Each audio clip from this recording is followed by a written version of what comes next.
And they're going to release that roguelike. Did they reveal that yet? Roguelike Monkey. Wait, BTD. When is that coming out?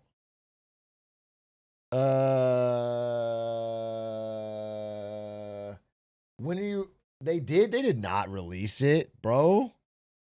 They just teased it, right? Where the fuck? When is that happening? That would be actually fun to play. Why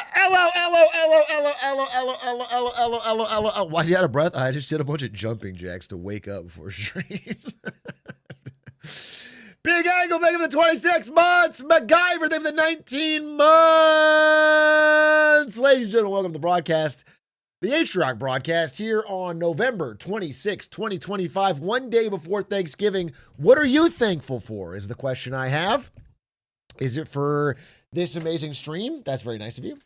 Is it for the Lakers? Because that's what I'm thankful for. What a great game yesterday. Brian Asiago, they have the 20 months. Falcon, they have the 9 months. The Sad Summon, they have the 24 months, 2 years. Googers, they have the 3. Orb, they give it 17. Speed Trade, they give it 28. Thankful for Beijing. He said you spelled it Beijing. Can you start calling you Uncle Atrioc now? Why would you call me that? Are you trying to imply in some crazy way that I'm Unk? Doesn't add up. Doesn't line up. Thankful for my D&D not getting canceled. Woo. 53 months. Thank you for that, Max Sikow. What do you mean D&D not getting canceled? You mean like your actual like playing D&D with friends didn't get canceled? Or does D&D stand for something else that I do not disturb? What does D&D stand for? You have like a Samurai Zebra, they have the 43 months. Isn't famously, there's not as a D&D player, but my understanding is that if you have a D&D group, it will almost inevitably start to get canceled all the time. Like the first few weeks are always on time, and then it all goes downhill. That's why you're excited. I see. So it's happening. It's happening, folks. Hey, big guys, they use you as a source on the Linus WAN show when talking about the AI bubble. Per Atrioc, as usual. No, that's really cool. I know that I believe Luke on the Linus Tech Tips team watches the content, and I appreciate that. Very kind of him. But I have not seen this reference. I made it a habit to not watch the WAN show from my time at Nvidia, where they would constantly shit on Nvidia. You know, so I haven't kept up, but I have good respect for that team there. Did you see your merch in the new coffee vid? No, we're gonna watch today. There's a new Coffeezilla vid. There's a new How Money Works. Any advice on how to start a Thanksgiving dinner argument? Ooh! Wait, is anybody gearing up for some big Thanksgiving dinner arguments tomorrow? Who's got that kind of family? Is anyone going to have an uncle that goes crazy?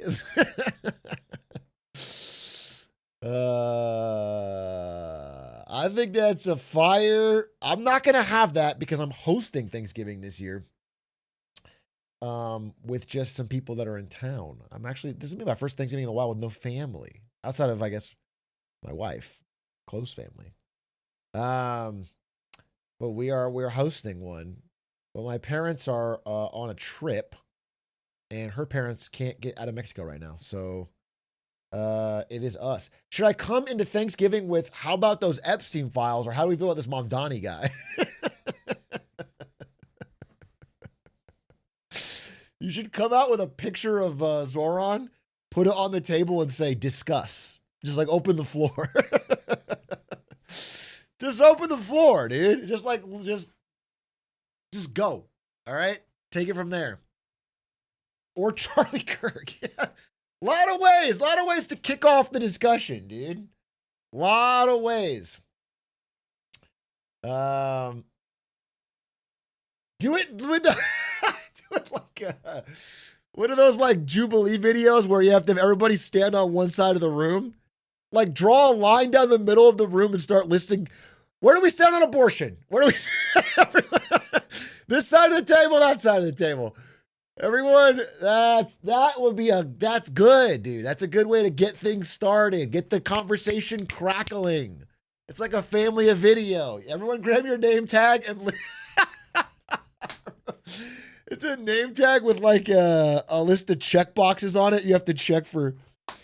You can make it content too. Yeah, call it House Divided. That's sick. House Divided, and you upload it on YouTube. You might cause some arguments, but you'll make some money. My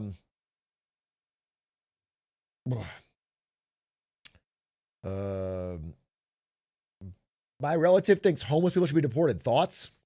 I think that's a great topic starter for Thanksgiving. I think you should bring that up. Start aggressively talking about affordability when your family talking about. I've never. I don't know if that's the best strategy. I've never found loud dinner table arguments to end with someone saying, you know what, that is a great point. My mind's changed. Never seen that. I've never seen it, never heard of it, never thought it's happened. But I'm sure some of you, if you quote the right YouTube video, will convince someone. I'm quite sure you guys will turn it around. This will be the year. Start a convo about interest rates to put everyone to sleep. Yeah, start a convo about the Japanese yen carry trade. Let's get some real information out there. Everyone does the same boring arguments every Thanksgiving. Let's argue whether or not Takaishi's stimulus is going to undo the damage of the last stimulus. That's an interesting discussion. I got to tell my uncle how valuable AirPods would be if they were spun off. He should know by now. If he doesn't know, then I'm not doing my job, because your uncle is my target demo. And I want him to know one fact, basically. And that is that AirPods would be a really big industry, a really big corporation on their own.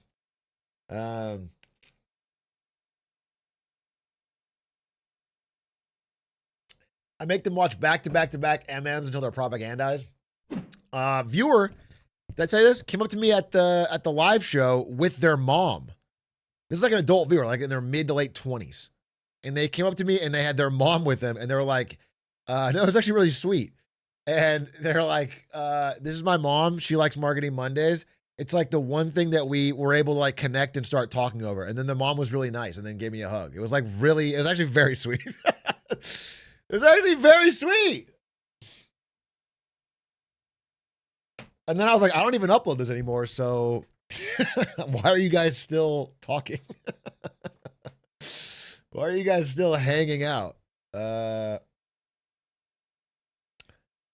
Unironically, I showed my mom your interview with Gavin. She went and watched LS. The problem with that is that I don't think, if your mom's a boomer, which she might not be, you could be young. Your mom could be even, I guess, an elder millennial. That'd be pretty tough, but probably Gen X. But if your mom's a boomer, we have been ripping into the boomers in that show. LS is becoming the boomer fucking hate hour. If you give us political power, we're going to have them in camps, bro. We're going to turn nursing homes into camps. It's crazy. We are fucking angry at the elderly on that fucking podcast. This last one, we were going in.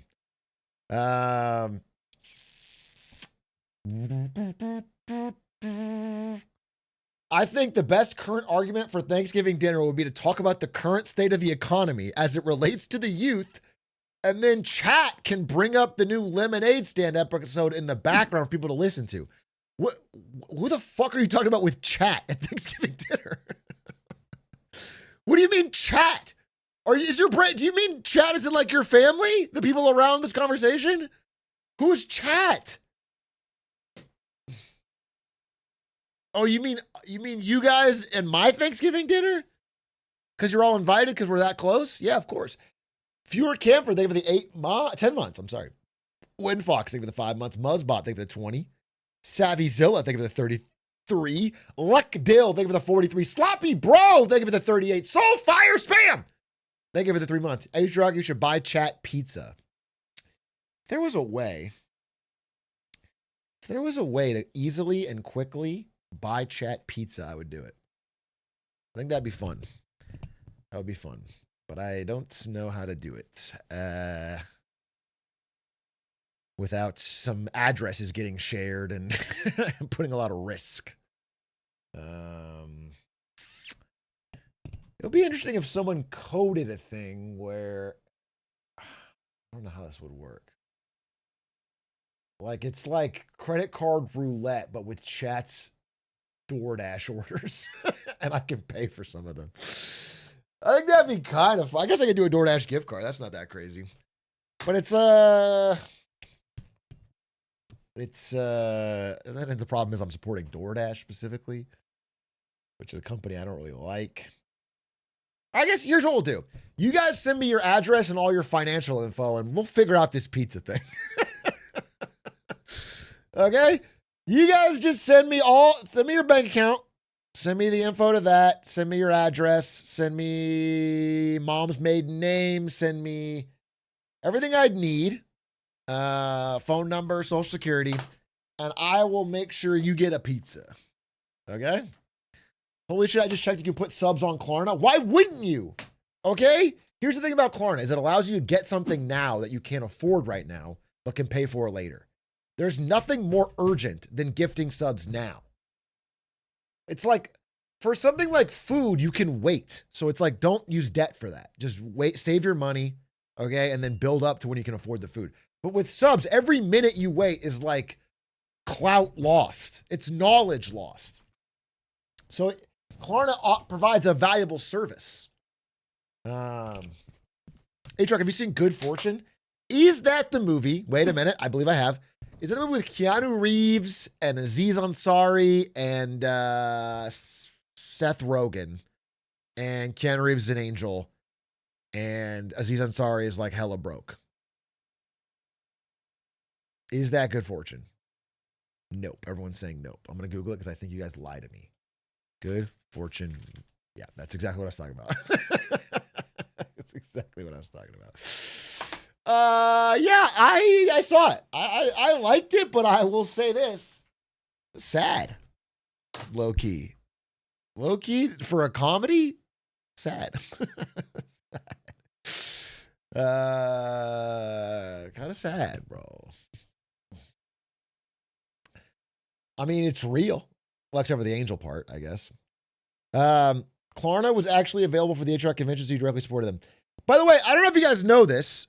We raised at the convention $21,000 for reading partners, $6,100 live, and then $15,000 from people that bought songs and albums from the Atriarchy. So, holy shit, that's a lot of fucking squeesh, bro. That's insane. Really, really cool. There's like a lot of people who are going to get reading tutors because of that. That's fucking awesome. I appreciate everyone that donated and appreciate Atriarchy for hosting and putting on that event. That's really cool. And it was really smart of me, I should give credit to me as well, for setting up a charity called Reading Partners with a period at the end that looks and sounds exactly the same, but all the money goes directly to me. And then signing that up. So it's like I finessed not only the Atriarchy, but the chat. Like that is, so like we all had big successes on that. It was like a pretty cool based.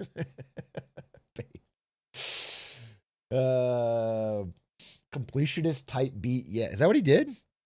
I don't really know much of that.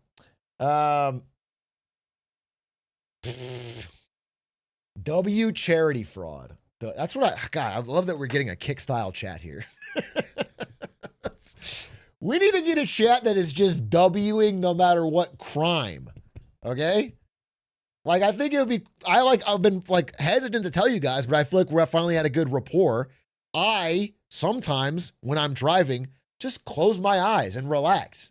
And if I heard a boom sometime, but I don't see it. So like, is that a problem or is that like W self-care? It's like I'm taking a snooze. I don't have self-driving in my car. You just sort of hit the gas and you let it go. W car nap. Sometimes I'm on Discord with one hand and I'm typing I'm Eepy with my eyes closed. And I'm just driving.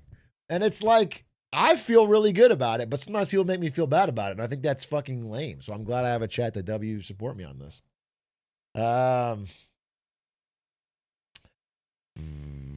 I actually did fall asleep at the wheel once and it was on the highway good times. It does not sound like good times. It sounds terrible.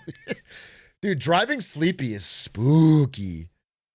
Spooky. I remember this is like when I had to drive cross country between Colorado and California. So not cross country, but a very large drive.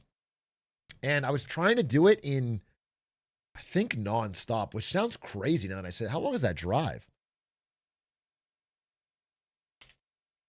How long is that drive? That's doable. That's doable. It's like 16, 17 hours. From where we were. That's doable. That's doable. But I was trying to do it one day and I was doing it overnight. So I was telling myself I was going to leave at like 8 a.m. and I left at like 1 p.m. I remember that. I left at like 1 p.m. So it's like late, bro. I'm like fucking very, very, very tired and I'm driving. And I remember I was putting on YouTube videos of scary stories to try and scare myself awake. I was putting on like the scariest things because I was trying to open my eyes and be. But then I got too tired. Like it didn't work. Like it wasn't really helping. And then I pulled into a gas station in the middle of the night, in the middle of kind of nowhere, and it's dark. And I'm like in the parking lot trying to sleep. I'm like, I'm gonna get 2 hours of sleep. And then I listened to all these scary stories for like 3 hours, and I'm in the dark. And I was like fucking scared. I was like, my brain was all primed. I'm sleepy. I'm in the car. Every like scratch or bump I hear outside, I'm like, what the fuck's going on?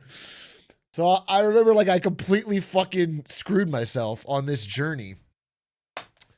That's life, baby. That's life.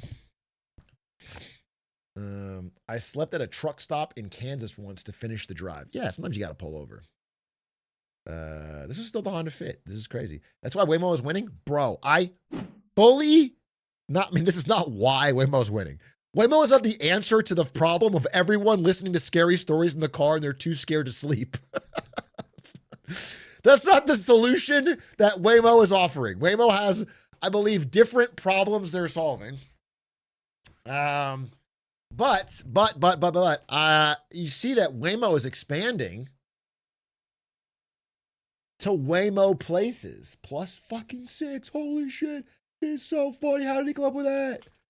Holy shit. Right here. Look at this. Massive like it went from, a little part of LA, a little part of SF, then a little bit more, then a little bit more. And now it's like this whole fucking Bay Area and LA. Wait, this is actually this isn't even the full map. I'm sorry. I got the wrong map. Oh, wait. And here is even more. This is the story of the girl who cried Reverend John the whole world. These are all our cities already in. They've expanded the area in all these cities, and now they're adding Las Vegas, San Diego, Denver, Nashville, Detroit, DC. It's getting bigger. And I think it's going to be one of the big stories of 2.6, bro. I think it's like, it's when it goes from like little niche thing to like regularly seeing it in your life. Have you used one? Yeah, I've used a couple now. They're all over LA. Although only on the west side, really.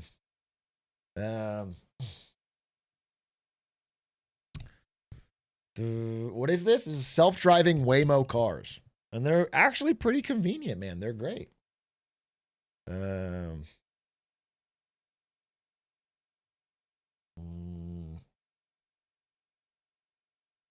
I recruit for a Waymo partner. It's bonkers out there. What do you mean by that? Bonkers. Have you considered trying to hack one? Have I considered like trying to commit a crime, Grand Theft Auto, and then going to jail? I guess so. Like I've not like a super high priority for me, but I guess like I've considered it. Try everything once, yeah. How many vehicles will currently have on the road? How many current Waymos on the road? 2,000 commercial vehicles on the road with 2,500 fleet size. 800 Bay Area, 500 LA, 400 Phoenix, 100 Austin. Yeah, I just think it's like, it feels like it's hockey sticking, you know? The growth is hitting an exponential. And I think 2.6, maybe 2.7, it's going to be like a thing that a lot of people are talking about, not just people in those cities. I see them around Phoenix all the time. Yeah. 6.7. Oh, what? How did that come up? Real Y-Fish. Thank you for the 8 months. As one of your many UK fans, have you ever considered streaming at 7 a.m. your time? Do you think that it would be a good idea for me to pivot into a pure UK-based news program that streams at 7 a.m. Pacific so that I can cover the UK audience? A lot of people saying yep are not from the UK. Untapped market. No, I don't think so. Doesn't seem like a good idea.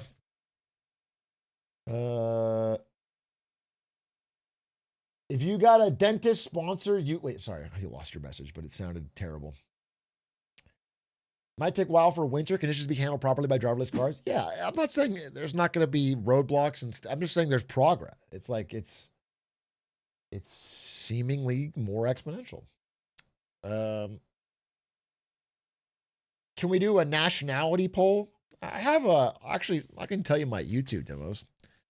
Let's see the YouTube demographics of nationalities. Let's see it right now.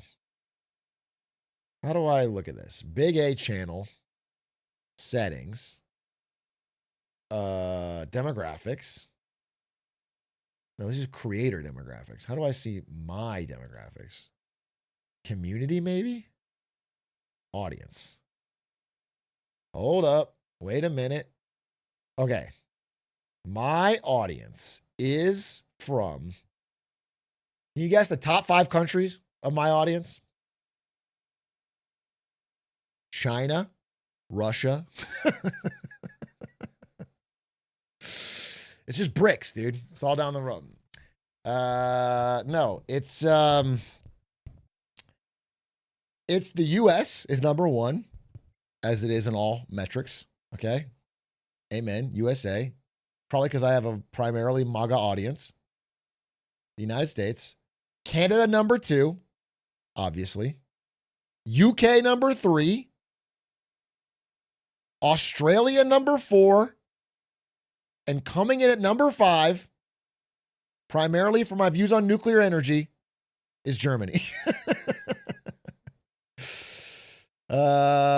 Then Netherlands, Sweden, India, Singapore, Norway, Denmark, Brazil mentioned, Poland, Finland, New Zealand, Philippines, France, Switzerland, Ireland, Belgium, Austria, Japan, Spain, South Africa, Portugal. So, yeah, pretty interesting. Brazil. Those are all in the top 10. Mexico, as a half Latin king, it's 12. We're up there, dude. We're up there. Dub Demand, thank you for the prime. Thank you for the 35 months. A Sergeant, thank you for the 6 months in advance. Goddamn. Hey, happy Thanksgiving Eve. As a millennial mom introduced to you during the pandemic by my teenage son in a marginalized audience demographic, may I ask you to discuss climate change for a bit? Save it for Thanksgiving, ma'am. Thanksgiving tomorrow. Can't you bring it up at the table with some uncles? Can't we get into this debate on Thanksgiving? I mean, I don't know. My opinion on climate change is that it's real, but it is not my number one priority. And I know people get really mad about that, but I think there's other things that got to be fixed before you can even tackle it. That's what I think. I think if you try to tackle it first, you just lose political power, and then you get everything unrolled anyway. So it's like it's not in my top things I'm prioritizing or focusing on or trying to rally people around. We don't have Waymos here. People are putting blackout in the Waymo on the way to the club if you're like a looking adult. I'm sorry, wait.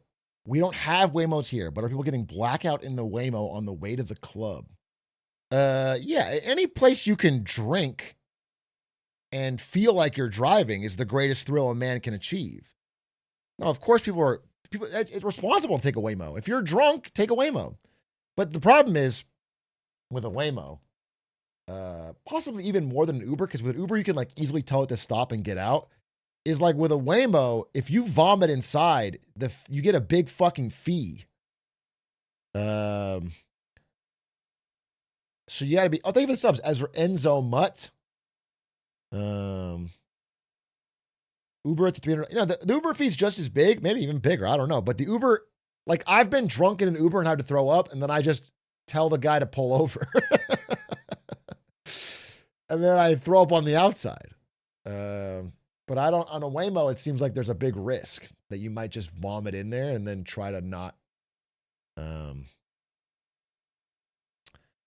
can ask Waymo to pull over. All right, well, there you go. I haven't tried that. Ricky Suazo, thank you for the 8 months. Jukel, thank you for the prime. Leapfrog, thank you for the prime. Dub the man, thank you for 35. How often are you getting puke level drunk? Me, almost never. Although I will say in Japan, that guy Peter, Premier 2, and Connor Dog, they got me drunk one night. We got lit. We got fucking lit. That's the most I've drank in a long time. I was slamming yuzu sours, lemon sours. I got drunk. But outside of that, I'm not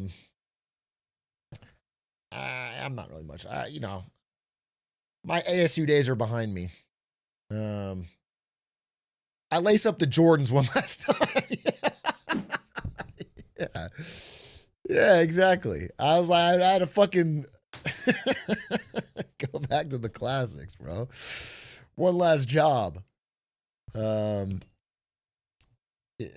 never leaves you. Yeah, it's part of my curriculum. And I think I did pretty good. I would love to do, maybe if we went back to Japan or something, one of those bar crawl streams. I think that'd be really fun. But outside of that, I'm not drinking regularly. Shot glass talking to you like the Goblin Mask. Dude, the real thing, I mean, if it's ASU, the real thing is like fucking beer pong. The real thing is like beer pong, bro. Beer pong or like some kind of drinking game with red solo cups. Anyone, Rage Cage, all that kind of shit, bro. The red solo cup is the Green Goblin Mask.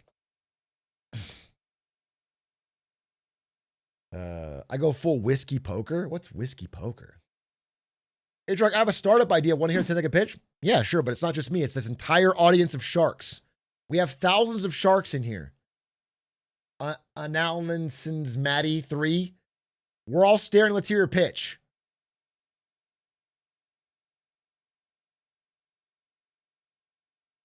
You're going to get banned if it's bad. Uh-oh.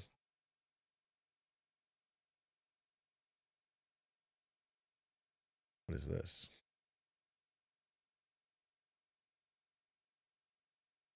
What, they said it? They said it twice. I lost it. They said it twice? Where is it? Here it is. Okay, let's see. Your idea is Wayless, and it's a drunk driver rideshare service. Okay. Way less. So instead of way mo, it's way less. And you're okay. A lot of people are in. So don't let me be the negative Nancy here. Your business idea is simply to take drunk drivers and then also put a passenger in there. I guess. Here's the T, right? Let's assume every day in a city there are a certain number of drunk drivers. These are like fallow assets. These exist currently. You're not creating them, they already exist. If you can monetize these drunk drivers by somehow putting a passenger in there and then adding a risk premium, because your chances of an accident are much higher, so maybe you pay less, then theoretically consumers can make the choice to take a little bit of extra risk to get a cheaper driving experience. You'd be reducing the amount of accidents because the drunk drivers get more practice and make less mistakes. I think the exact opposite. I just want to be clear. The math would be that financially incentivizing drunk driving would create more drunk drivers. In fact, the funny thing is you'd probably get Uber drivers creating accounts on this app and then pretending to be drunk. They'd have like a bottle of vodka, but it's water, and they'd be like, hey, it's me. I'm drunk, get in. Just so they can get more clients. Because you're... I'm so drunk. Oh, I'm so drunk.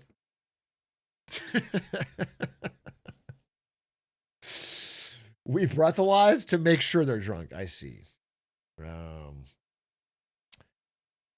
Definitely an interesting idea. I'll give you that. Definitely thinking outside the box. Can't say this is going to take a lot of market share from Waymo, I feel like.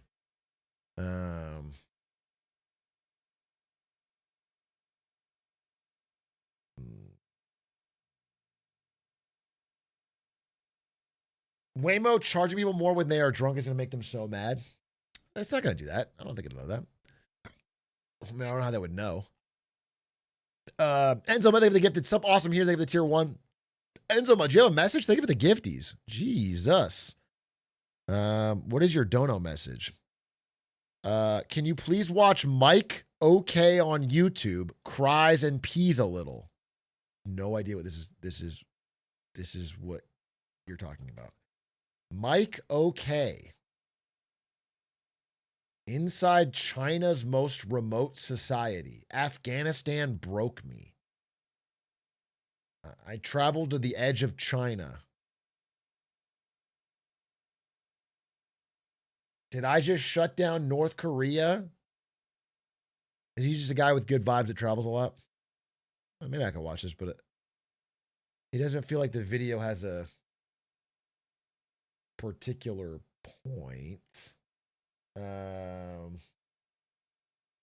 But maybe I'm not opposed to it. It seems like his vibes could be good. What about a drunk guy in the Waymo, not to drive, but just for a fun chat to replace the Uber driver, people like Aiden, like an add-on. Now we're talking. Wait. This actually could be a business idea that solves a problem. You take all the former drunk drivers who would have been a danger to others, okay, and you give them free Waymo rides in the front seat, but only if they have excellent vibes for the Waymo passenger in the back seat. So all the drunk drivers who would have driven home drunk are now the +1 you can select on your Waymo to get a viber. Okay? Wait a minute. That's actually pretty fucking sick. People are just going to get drunk to get free Waymo rides.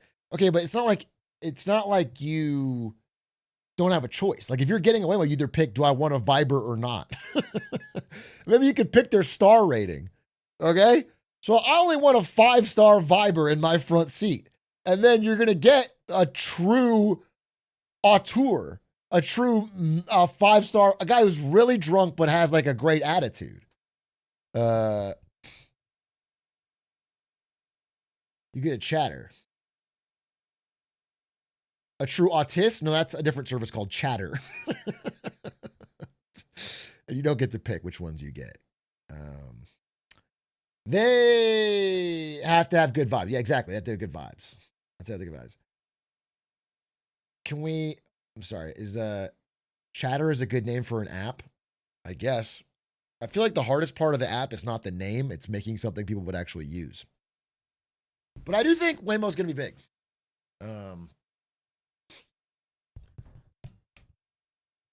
What are the? Did you? Oh, sorry, Ricky Suezo. Thank you for the bits. Jesus, a lot of bits. Appreciate it. Clarence, thank you for the 6 months. Barnu, thank you. I saw some of the most expensive per mile. I think it's getting cheaper though. I think it's getting cheaper, and it is like kind of convenient. I know it was a while ago, but you should look into the economic cost of climate change versus the risk reward in investing late. There's a good book I read in environmental econ about it called Electrify by Saul Griffith. All right. I'll check it out. Thank you for bringing up. Wait, do you have any advice for my friend who has a car that's been trying to get a job at Waymo and can't get their application seen? I'm sorry. Wait, what? Your friend has a car and is trying to get a job at Waymo. Is this a joke? Do you mean like they want to drive for Waymo?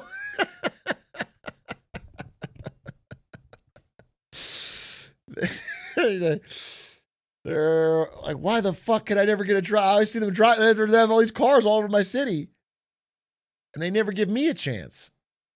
Invisibility cloak. Yeah, what they gotta do is they gotta just duck down real low in the front seat. Just a guy driving the wheel like this, pretending to be self-driving. Yeah, one of those seat costumes. That's not bad. That's not bad. You can be a driver for a self-driving Tesla because all the Teslas are required to have a human in the front seat. So you actually, there was a guy,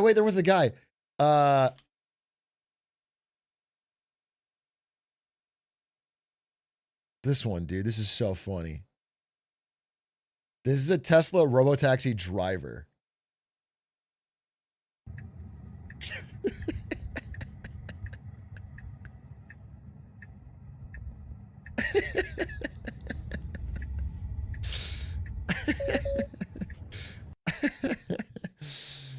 Bro is asleep. Bro he's an ad. He's a walking ad for the program. Now imagine that guy was drunk. Imagine he was talking to you about his business idea or something. Keeping the vibes up. This is actually why Waymo's winning? I mean, sure, yeah. Yeah, it definitely defeats the purpose of a self-driving car to have a guy in the front seat. That's for sure. That's not really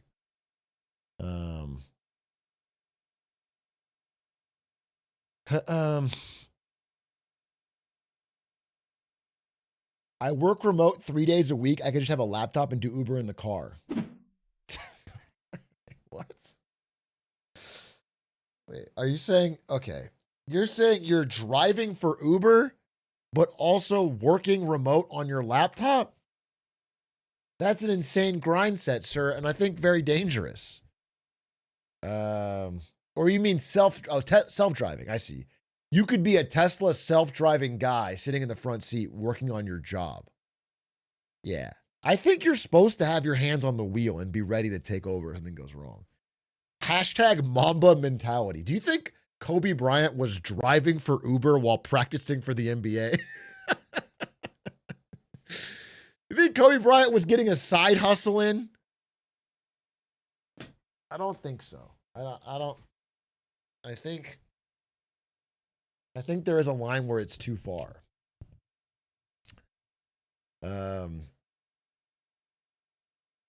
He'd be doing dude perfect shots from the chopper. Hey, well, watch yourself, buddy. Watch yourself, buddy. It's not any Lakers disrespect here. They just beat the Clippers fucking belt to ass, dude. 99 points from the big three. 99 points from the Lakers' big three, the best big three in the league. Okay? They towel shotted them, yeah. Cinema. Got to get that 50K locked down. Yes, sir, exactly. Is Bronny in the big three? Bronny's in the big one. It's like a pyramid. The three is beneath it, and then at the top of the pyramid is Bronny James, the number one, the God King. Okay? Fuck the big three. It's just Bronny, if that makes sense. If that tracks. Okay?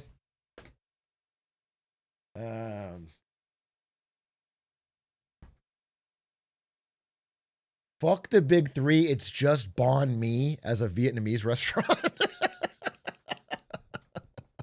Holy shit. A hip hop themed Vietnamese restaurant. That could actually move units. That could actually move units. I could see that being big on Uber Eats. Macaro Dose. Are you going to add more colorways to your site this weekend for Black Friday? No, I think the Black Friday thing is the new Enron sweater, bailedcoast.co, which is quite soft and luxurious. And the Evergrande Group Chinese hat, which looks like this. These are the two new products for Black Friday. I don't have my copy of this yet. I'm waiting for this to arrive so I can wear it, but I can't read Japanese. Come on, dude. Let's not do that. Enron Japan. The real Mustang of the 7 months. After nearly a year of job searching, I got a good job with the state of California. W Real Musty, congratulations on a year of job searching finally leading to a job. I'm happy. We've been seeing some people get jobs in chat, and I'm giving W's every day. It's really cool. I'm excited for you. I'm sure that is a big fucking relief. I definitely recall the relief I felt when I fucking got the job at Twitch after fucking, that's probably a year and a half of trying to get a job. And it meant a fucking lot to me. And I definitely have not forgotten what that feels like. It's a huge fucking relief. I showed Adish my picture with you, and he said it looked like I was with my estranged father. Adish is too cocky, okay? Adish throws around a lot of fucking jokes, okay? Let me tell you something. I'm hiring for a new Adish, okay? You have to be a former construction worker who loves editing. Okay, we're going to undercut this fucking union. I'm going to social network him. Adish in the fucking lawyers meeting. And how much was your share of Big A diluted down to? It wasn't. And how much was your share diluted down to? It wasn't. And how much was Adish's? 0.01%. It's going to be like I'm not a part of Big A. You're not a part of Big A. Then he takes my laptop and holy shit, cinema. Holy shit, cinema.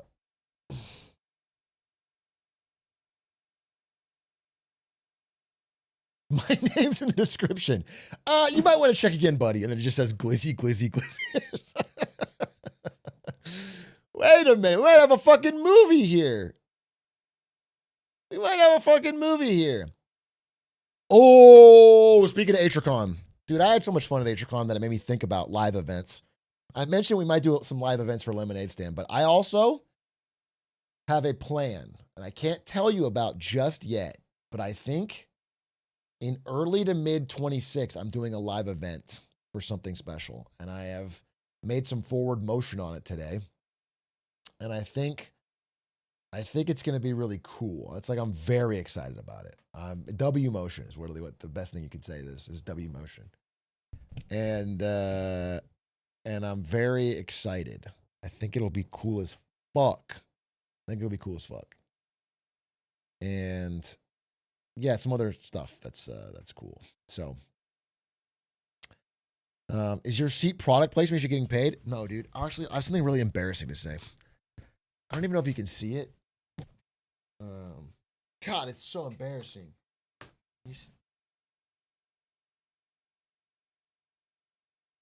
See that? That's gum.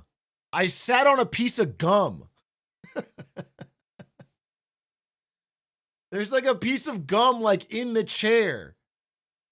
It's completely in there, dude. I have to get another chair.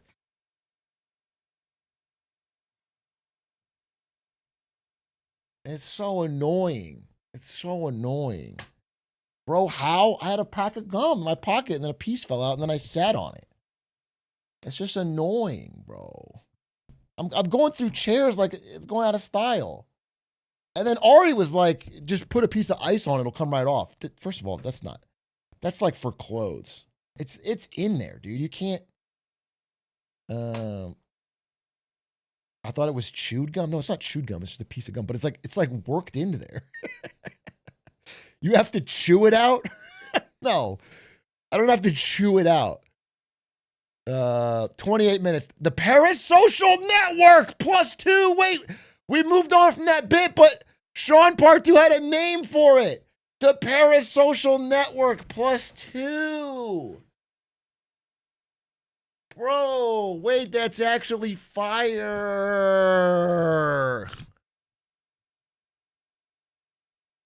The Parasocial Network. That's like a fun skit we should do.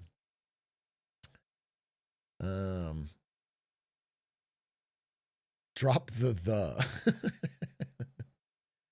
99% rubbing alcohol. Take the gun out. Take that gun out. Are you trying to shoot me? Yeah, I guess I could try it. I guess I should try cleaning this. I should try give it a legitimate shot because I don't want to buy another chair. I go through chairs too much now.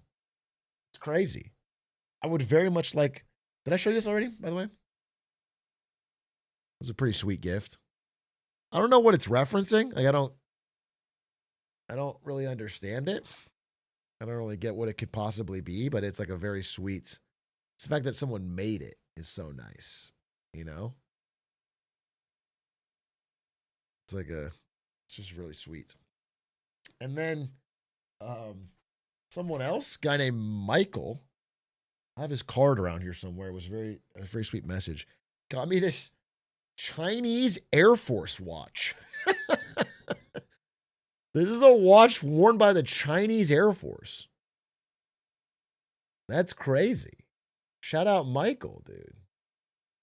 It's like Born to Fly type shit. I don't know if you can see the details on it, but it has the little the red star. That's just a cool, unique watch. I'm gonna use it to sneak into China when I go there next year.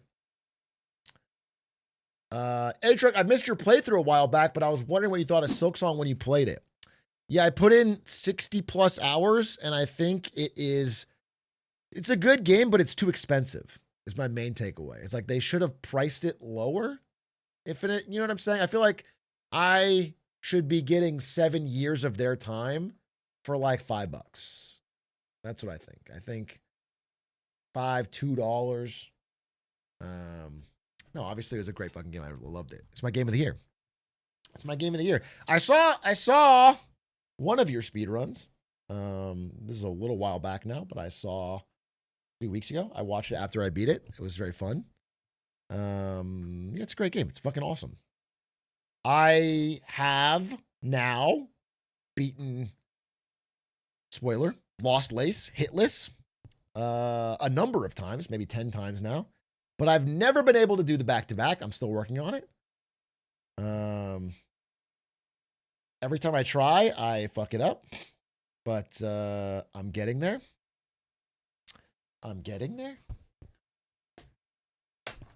Do you still like Pokemon at all? I know it's happening with hashtag real gamers. The reason I don't fuck with Pokemon right now is not because it's not a hashtag real gamer thing. I'm not worried about clout and whether or not the games I pick are going to put me in the right group of gamers. I think Pokemon low-key sucks now. And that's not even a hot take. I think Pokemon is like, what reason would I have to come back and play the same game but easier and worse? I don't understand. Why? I have no interest in that. I heard there's good ROM hacks though. Play Silk Songduel right now, or you're a fake gamer. Silk Songduel? This feels fucking stupid. Silk Songduel. I don't know any characters' names. No, I don't know character. I thought it was a location. I'm not doing that. Oh, location. I'll do location. Oh, I have no idea either. I don't know characters' names of fucking. Listen, the only story that I know about that game is that, what honestly do I know about that game story wise? I know that Hornet is the good guy. And I know that the grandmother is the bad guy. Facts. That's like, and that's all I need to know. Okay. That's all I need to know. All I'm doing is I'm waiting for Zanzi. Thank you for the gifted, by the way. I'm waiting for the Moss Bag video. Okay, that's what I'm waiting for. Sherma's cool, and Sherma's a chill viber. It's out. Wait a minute. Moss Bag YouTube. The somewhat complete lore of Silksong. It's a fucking hour. Bottom line it for me. Bottom line it for me. What the fuck are we talking about? An hour? An hour 17? Just like, where's the YouTube short that kind of covers the main shit? I need the grok summary.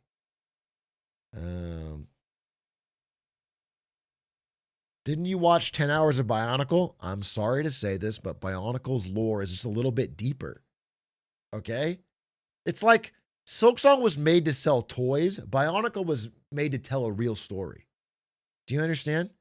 Bionicle was made by artists who had a real thing they wanted to get across to the world. And Silksong was made primarily by a big corporation to push children's toys and TV shows. And that's why the woke want to cancel me, because I tell the truth like it is. Who are the Paraka? Don't try to fucking catch me in a lie, dude. I know the Paraka. They're the bad guys. The Paraka are the bad guys. This guy knows ball. The location one's pretty fun. I'll try it right now. Okay. Silk Songduel location.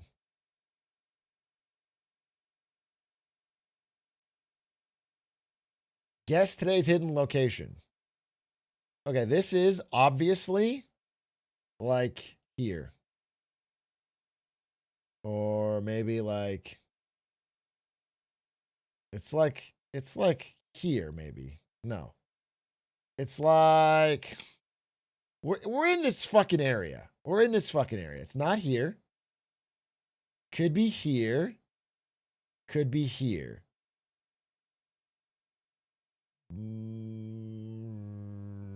Atrioc thinky.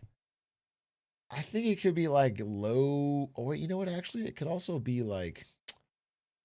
Could straight up be like down here. Actually, high key. It could be like a deep dock situation. Couldn't it be like right here? Boom. Trobio! Did I get it right? Oh, I fucking crushed! Holy God, he's fucking cracked. He's cracked, dude. He's cracked, racked, and stacked. Wait a minute. Wait a fucking minute.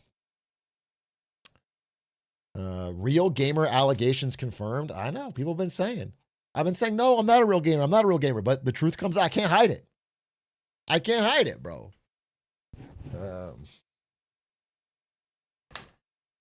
Let me tell you something. You're not going to find, listen, there's a lot of people on Twitch that game. And there's a lot of people on Twitch that yap about current events. But you're not going to find a single fucking gamer who's doing a live marketing presentation. And you're not going to find a single fucking yapper of current events who's hitless lost lace. I'll tell you that. There's not one other person in this fucking Venn diagram on the whole fucking website, on the whole fucking YouTube. So let's just be fucking clear. All right. Let's just be fucking clear. This is Shohei Ohtani numbers.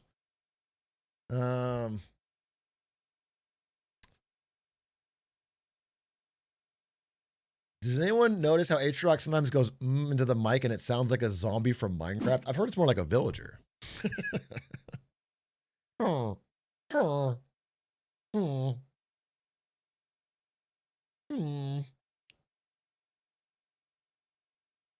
It's really impossible when you add balding to the diagram. I promise you that anyone who would also be in that Venn diagram with me would also be bald. That would add nothing. That would add no new dimension. Nobody who could do this would not also have hair. So, did you see Stans playing Sevcraft? Big congrats, ladies and gentlemen, to Stansy, my good friend Stansy, who had a child, the young Madeline Stans. W Stans. We're going to be streaming as part of Stans' paternity leave. We're going to stream on his channel.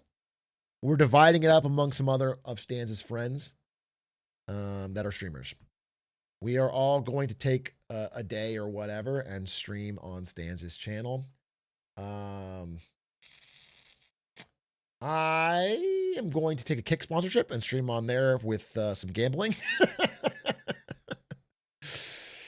I'm going to load it up with some Gamba, some DraftKings, some Kalshi, some Robinhood, I'm going to fucking just let loose. I'm going to let loose. I'm going to leak his stream key. I'm going to sell his stream key, but I will do my allotted hours.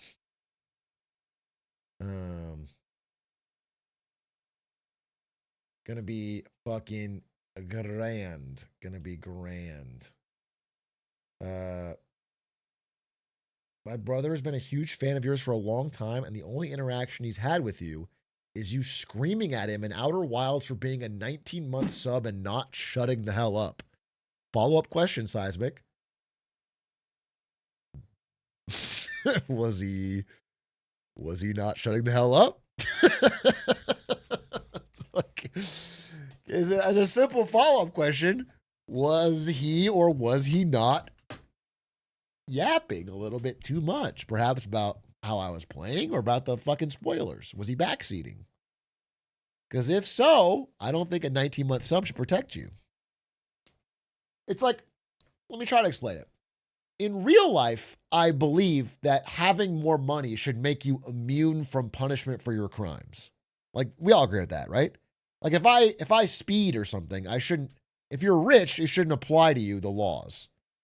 But like, on Twitch, I actually feel it's a little bit differently, where if you have a lot of subs, like if you've been subbed for a long time, you shouldn't just be totally immune from getting yelled at by the streamer. I think that's, does that make sense? Am I tracking? Just want to make sure that I'm being as popular with my opinions as possible. Unless you also gift 100 subs. Yeah, well, in that case, you're free. I think you're free. I love the part where you try to get the Sun Station for 4 hours. Bro, wasn't it more? High key, wasn't it like 7? I feel like the Sun Station was like a full work day. Like 7 or 8 hours of just trying to.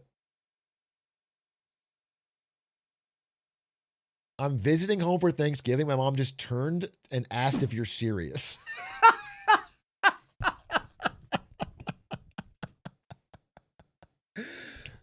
Yes, lady, I'm serious. Are you still watching? Yes. I think people should be able to ignore the law if they have more money. Is that a problem?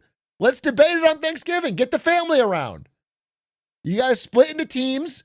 One of you take pro monetary justice, the other take the other. Jeez. Don't call her lady. I thought that was polite.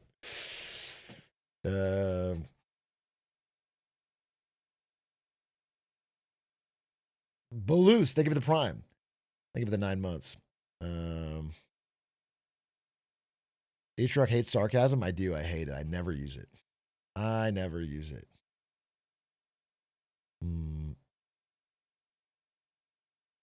I never use it. I don't like it.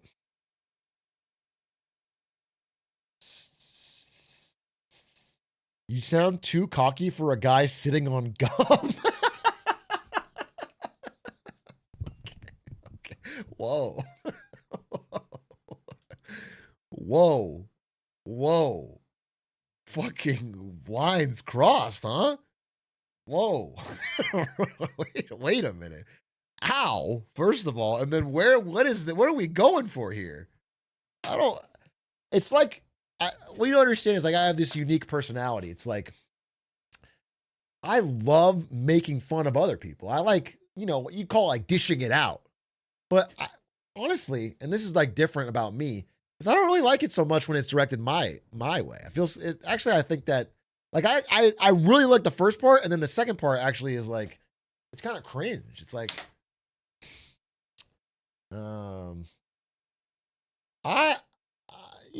I love sowing, and I'm not so big on the reaping. Honestly, I'm gonna like invent a new service where you can only sow, and we just cut out I think the reaping is the worst part. I feel like the reaping is the worst. Like maybe I'm crazy, but I feel like the reaping is the worst part.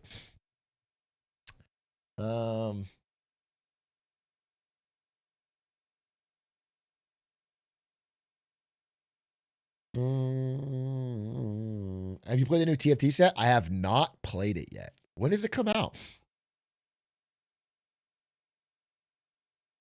Wait, there's a what?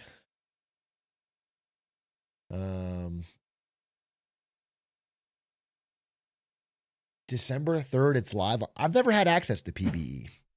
I'm always screwed on PBE, bro. How do people get access to this shit? Can't I get clouded or something? Why can't I get into the PBE? You just sign up? Oh, that's why I haven't done it. That's why. I thought someone would email me with like a fucking password or something. I'm not going to do the fucking. What a pain in the ass. What a pain in the ass.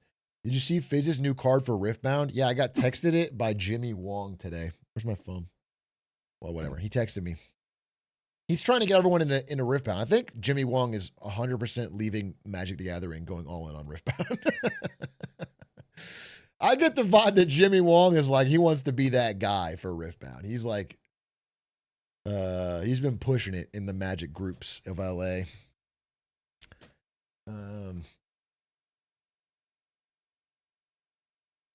I've been playing the Pokemon TCG. I mean, good for you, I guess. Let's see if Riftbound survives for a year. Card market is tough. Yeah, I mean, Riot's got some money and some stuff behind it. Could be fun. I'm hopeful. It'd be cool. But right now, I don't say I love, but I really like the Avatar set for Magic. I don't know if anybody's a Magic player, but this new Avatar set's pretty good. It's pretty fun. Fun to draft.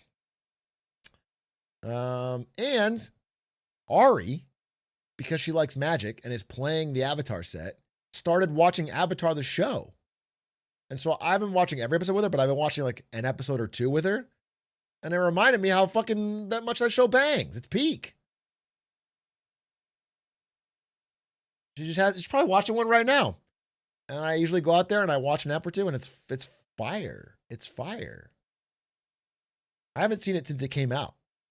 And I just reminded, like, it's so charming. It's just a charming show. What happened to that? Am I going to turn unk here? Why do they make shows like that? What is someone who's younger now watching? They're watching not Avatar. This is a back in my day shit, but like, Jujutsu Kaisen. Inzuma, thank you for the gifted. Dora the Explorer. No, that's old. I heard someone say that we're in like this I don't know what the cultural I don't remember the word they use, but it's like a fucking human centipede or something. It's like we're everyone's just watching the old stuff. Like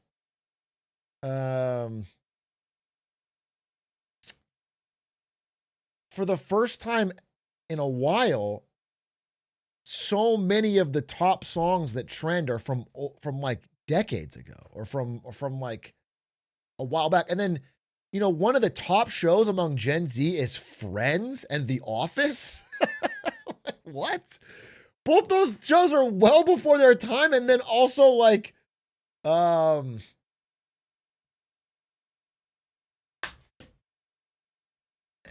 you know, they're like binging shows that are from a decade before their time.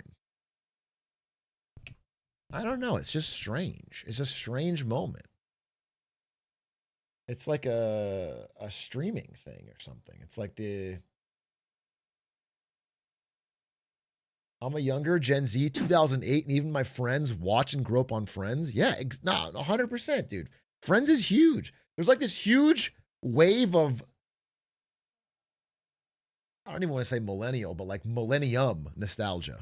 Late 90s, early 2000s nostalgia from 2008 is crazy, by the way. What does that make you? 17? You're 17, 2008? Holy fuck. Holy fuck. Whoa. How crazy is that?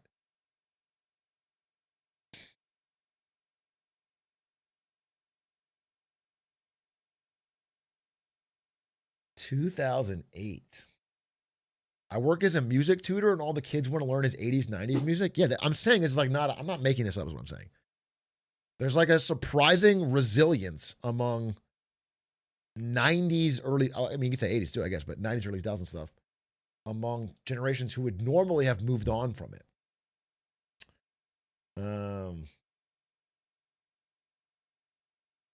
Which is interesting. I don't know. It's interesting.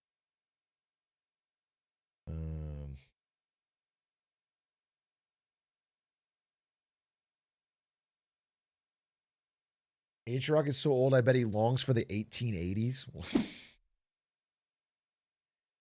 right, let's do, I guess.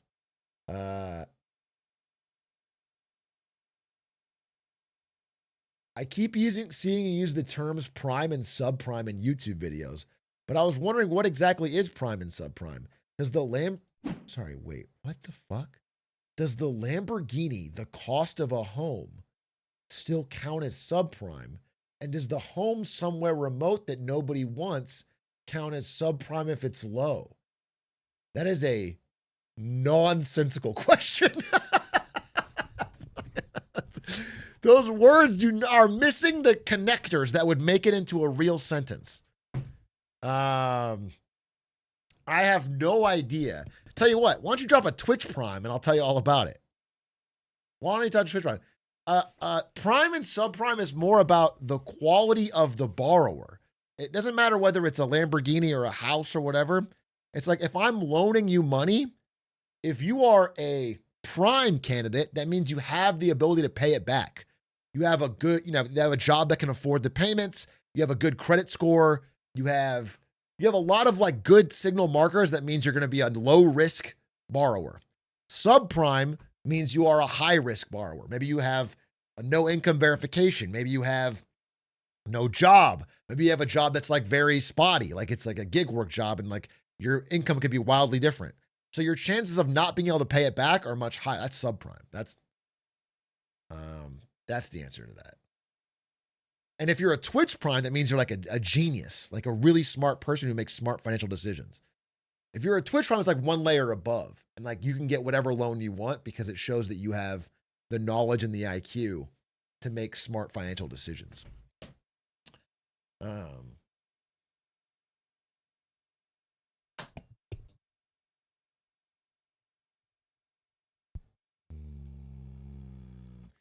Wouldn't the assets that the bank gets in case of failed payments still be a little important depending on how liquid it is? Yeah, but the asset is roughly equivalent to whatever the loan is. So like a house, do you know what I'm saying? Would have a much bigger loan than a car. So whatever the risk of the loan is tied to the value of the asset. But here's the risky thing is when you loan to a bunch of subprime people at one time and they all can't pay, then you get back a bunch of cars or a bunch of houses. And in order to make good on the loan, you have to sell them all at the same time. And when you sell a bunch of things that are the same at the same time, the price crashes. So you can't get all your money back for the loan. They're like correlated. Idle Mountain, thank you for the 5 gifties. Like if one person does it, then you're all right. But if a lot of people do it, if they're all connected, then you're suddenly trying to offload a bunch of subprime housing houses. And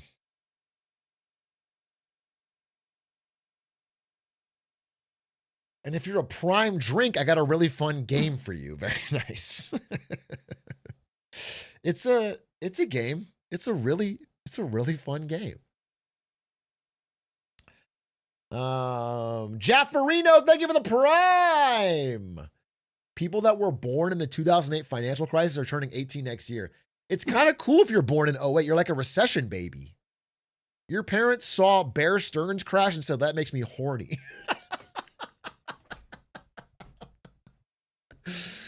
That's crazy. That's fucking crazy, dude. They saw the fucking Dow drop 800 points and said, I'm going to drop my pants. That's wild.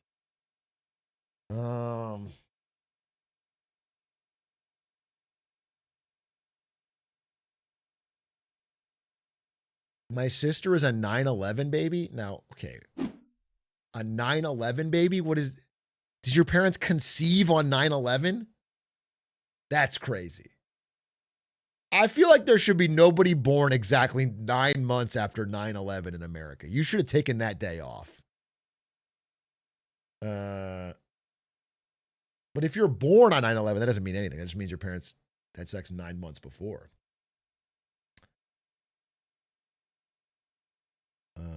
It was an hour before. The terrorists win. Osama wins if we aren't fucking on 9/11. I guess you have a good point. Popeye the VR man, thank you for the 37 months. Cole Bossert, thank you for the prime. Jay Quill, thank you for the prime. Turn the air on in here a little bit more. It's kind of hot.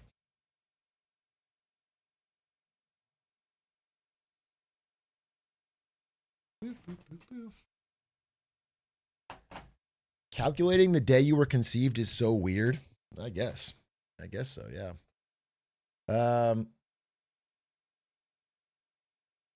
Lost a lot of good ones today. Got to make some more, I guess is what my parents thought. You guess. You guess. That's what your parents thought.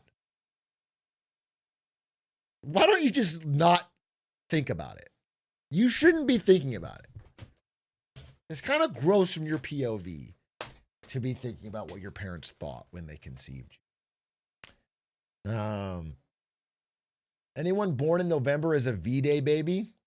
Isn't it low-key kind of sad to be a V-Day baby? Because it implies a marriage where you're only having sex on Valentine's Day. It feels a little basic. Do you know what I'm saying? It feels a little bit like it's like a chore almost. Like it's like missionary on V-Day, and that's how you were born. This feels a little. Birth miss is worse. What is a birth miss? What is birth miss?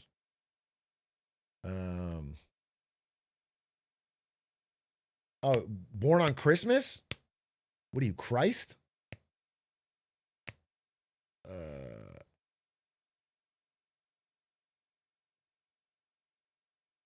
Yeah, my little brother was born on December 26th. And he only got one gift every year. Every year, one gift. Really fucking sucks. Really sucks. Actually, a massive L. Actually a massive L. One big gift? Yeah, that's what they'd say, but it's just one gift, bro. My brother got kind of screwed with that. Didn't you have to hope your parents divorce to get two again? Praying on your parents' divorce so you can get one more gift at Christmas. A real Sigma mentality. What's the best gift you gave him? I guess the gift of like knowledge and wisdom from his older brother. Probably my best gift that I ever gave him. It's the gift of like one of these. No, I don't know what the best gift I got my brother is. My brother, I honestly have given a whole insane amount of Steam cards. I'll be honest with you. My brother loves Steam. He plays a lot of games. I've given him a lot of money on Steam. It's not that well thought out, but it's the gift he uses and likes the most. And then he'll play a game and tell me about it. So we have a fun thing. I bought him some games though. Feeding an Addiction. He's doing pretty well.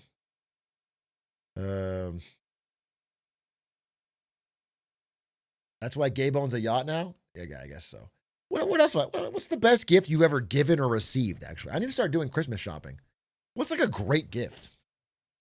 I'm trying to think of what's a gift that would really...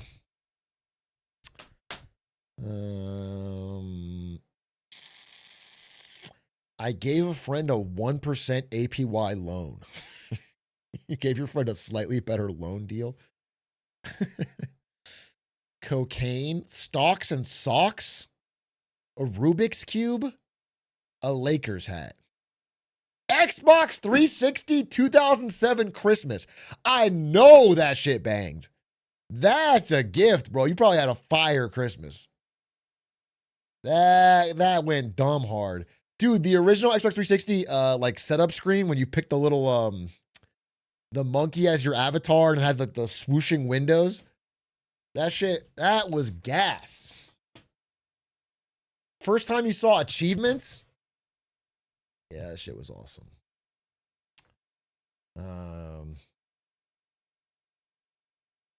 Wii in 07 went crazy. Dude, a Wii in the first couple of years it came out, when you'd open it at Christmas and you'd set it up and then all the family would play together. Peak. The best Wii Sports, Wii bowling rounds of all time.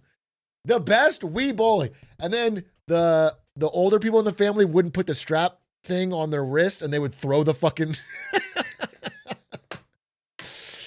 Yes, dude. That shit was so gas.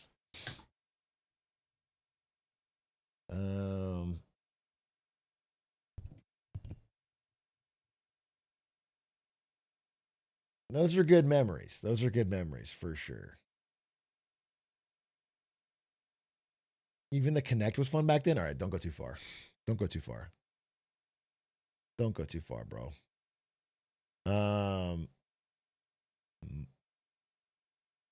Heelys banged. Heelys. You were a Heelys guy? I'm not sure about Heelys. I'm trying to think of a gift that like really banged. I mean, this was really nice. Thank you, Michael, for this. Thank you for the 55 months. Voodooism. Prime DS. DS was a great gift. I mean, the greatest gaming gift I can remember, and it doesn't even sound like a major deal, but I got Knights of the Old Republic. Original CD. Yeah, it looked like this, maybe? This is what it looked like. Shit was 4 discs. This shit came out, I don't remember, 2003 or something? I don't know what year. I got this for Christmas. We had a crappy old PC. I spent like 3 hours installing it, and I played it 72 hours straight. They just lost me.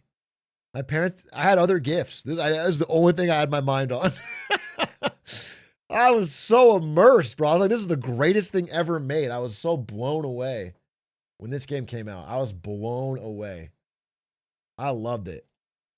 I remember I gave my mom a big hug and said thank you so much, and she was like, it was such a nice gift, bro.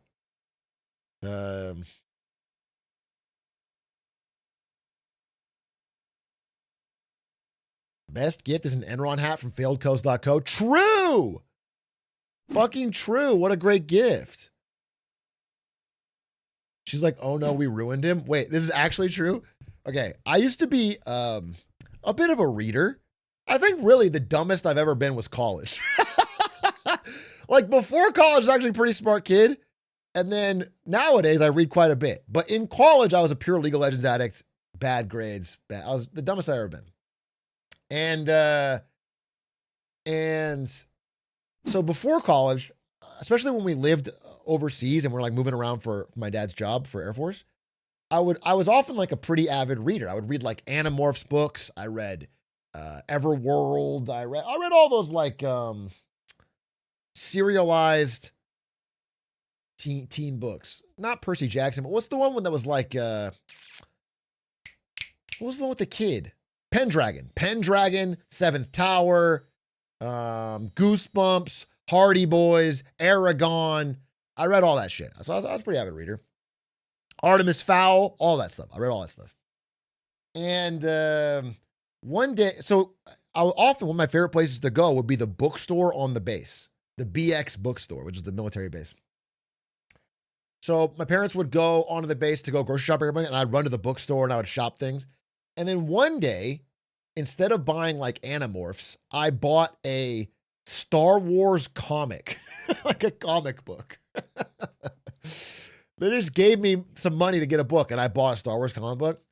And I remember my mom was legitimately like side-eyeing me and like mad about it for a full day. And then she would say like subtle fucking, that doesn't seem so good. Like that, like probably not as fun as a real book, right?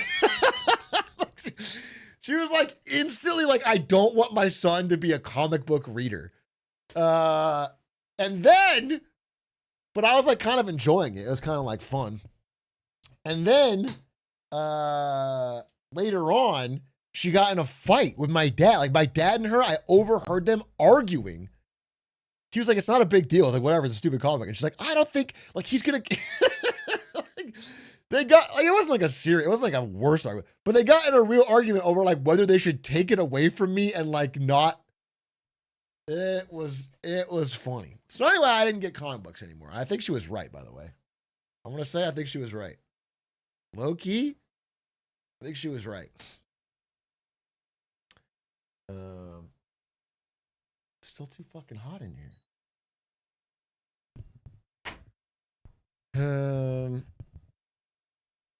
Now it's not as looked down upon. Yeah, I do think it's less of a problem now, but I think she was right. Imagine how fucked your life would be now if it was manga. Fucking true, dude. Dude. Imagine it was fucking Naruto.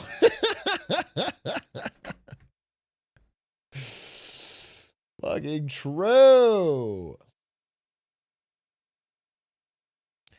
Did you just not want you to be a nerd? No, that's the thing is like, it's like not that much less nerdy to be reading fucking Animorphs. Do you know what I'm saying? Like realistically, other kids are out there playing sports or something. I was fucking reading Animorphs and then going home and playing video games. It wasn't like I was like, she was like, I'm worried it'll infect me. It was like comics were a line for her, especially a Star Wars comic. But also like she grew up in the 70s, right? So it's like even like, that would be a real, like her memory of that would be the absolute worst of the worst. You know, I think it's more normalized now, and this is kind of in between. But she did stop me from reading it.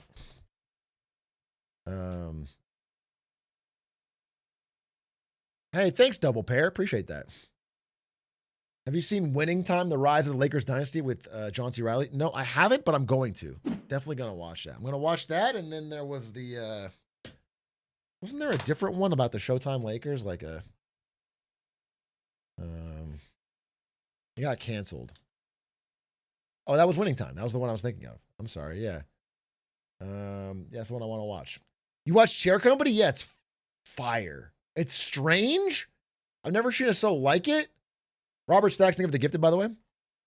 But Chair Company's great.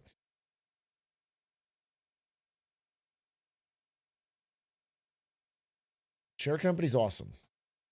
If you haven't checked it out, it's worth, I don't know, watching or pirating or whatever. It's an insane, insane show.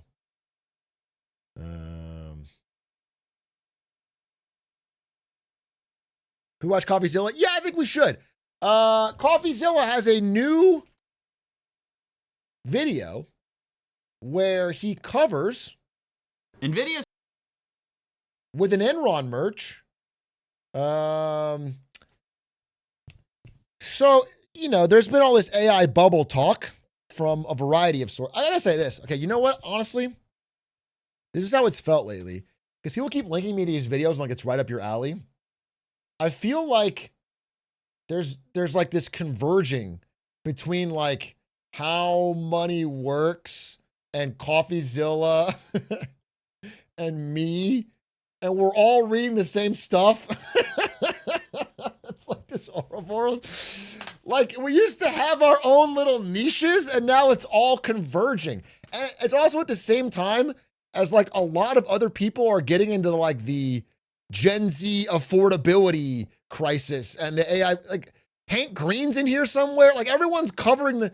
Hank Green made a video called like "Why Are All Presidents Born in the Same Year," which is like.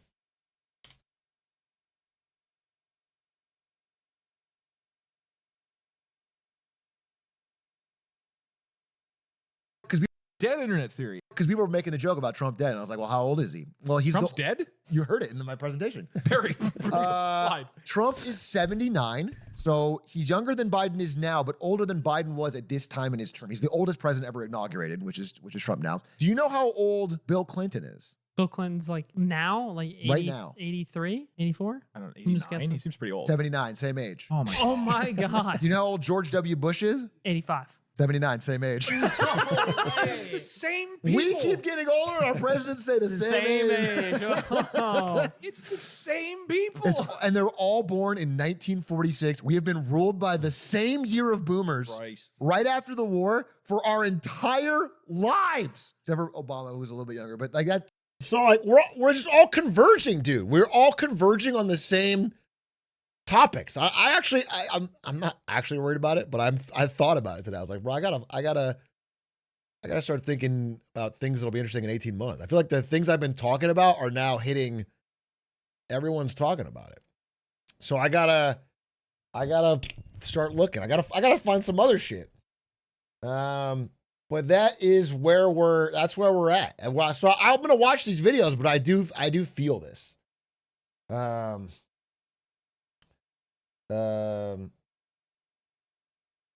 However, it is interesting hearing other people's takes on these things, even if we're coming from similar sources, because they bring unique things to the table. And I do want to watch this. So I'm honestly interested. I actually really want to know what Coffee thinks about this, but the idea is that because of all this AI bubble stuff that's going around, Nvidia, instead of ignoring it, has been sending reports to sell-side analysts who kind of rate the stock and basically making an argument that they're not Enron, that there is no AI bubble, and they go point by point and explain like why they think that's not the case. The real response is to like Michael Burry. Michael Burry launched a Substack, which I've been reading. It's a little pricey. I'm going to be honest with you. I got to stop real quick. Michael Burry, it's a little pricey. Your Substack. For you are a millionaire. This Substack is $379. Pre-watch? Is he going to talk about this? All right, well, fuck me. But $379 a year. So I don't know, divide that by a month. I bought it because it's a business expense. And I was thinking of making a video. Well, what's the... if he has a big claim, I guess I'll make a video on it. But I'm going to watch it. That's let's see. He's over 30 a month. Yeah, he's bringing some knowledge here. However, I guess the one thing I'll say is, before I go on, is like, was this the big, remember Michael Burry about a month ago was like, and more information to come on November 25th. This is the big reveal. And then the big reveal was, I guess, the Substack. That's the reveal, that the expensive Substack. And I read the first 2 posts and they're interesting. I wouldn't say, I don't know.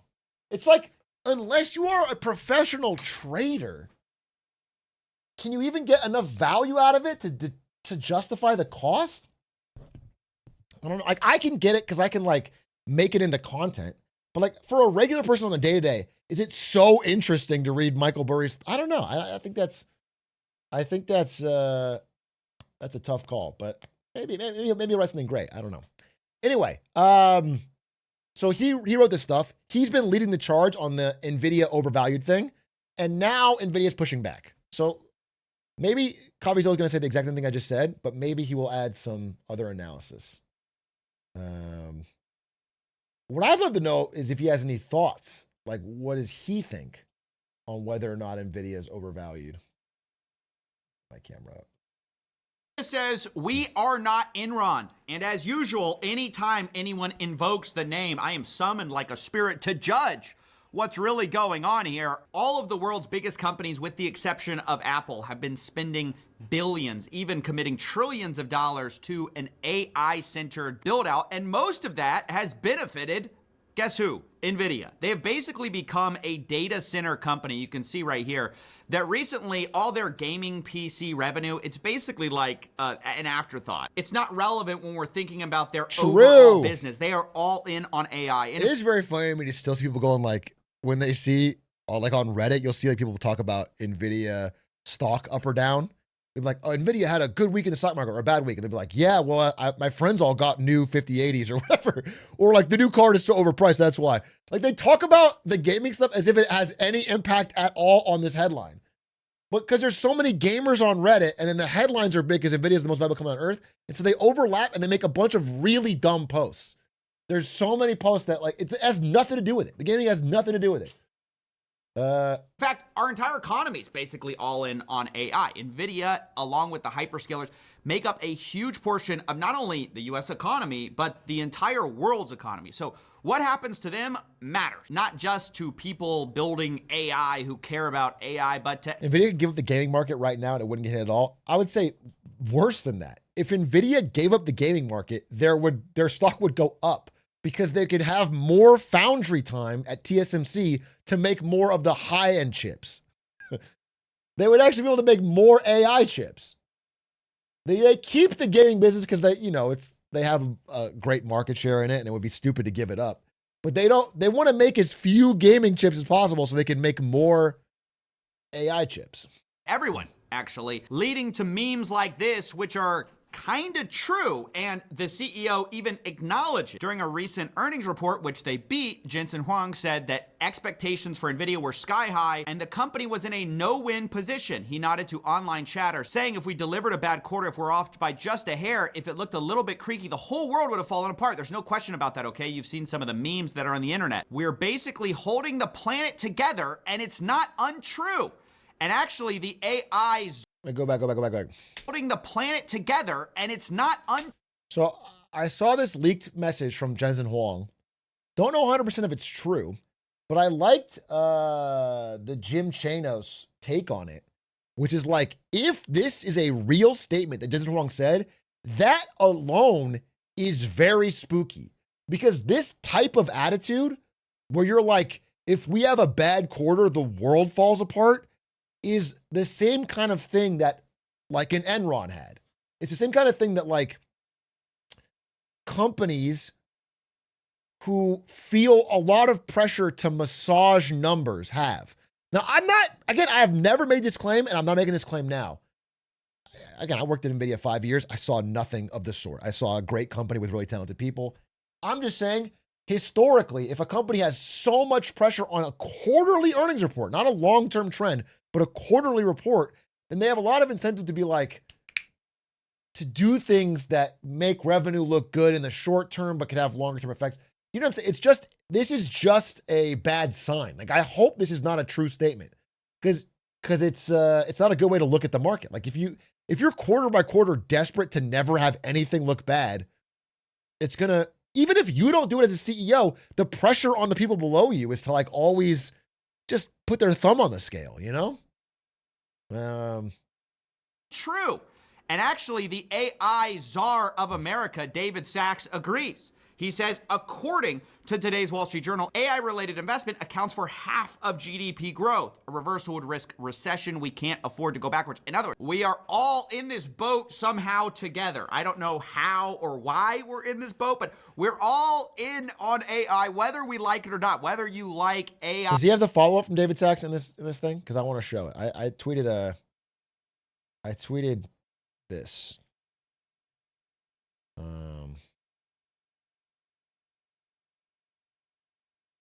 I tweeted this. I tweeted shot chaser with that quote, which is from the beginning of November, where David Sachs, our AI czar for the country, said there will be no federal bailout for AI. We have 5 major companies. If one fails, others take its place. And then now, like this week, says AI-related investment counts for half of GDP growth. A reversal would risk recession. We can't afford to go backwards, which is implying, because of his position, a federal backstop. It's implying a bailout.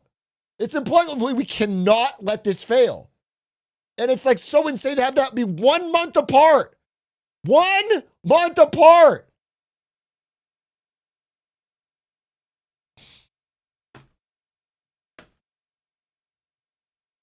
Too big to fail. But yeah, I mean, too big to fail is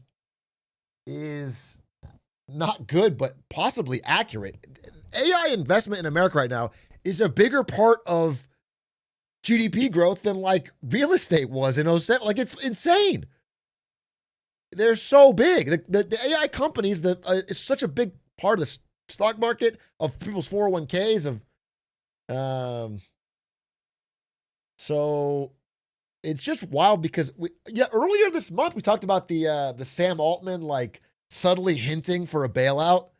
He's like, well, I mean, it'd be nice if the government like put some money up to make sure we could afford to keep growing AI here in America, not let China get ahead or whatever. And then there was a lot of pushback on it, and that's when David Sachs said, well, there's going to be no bailouts.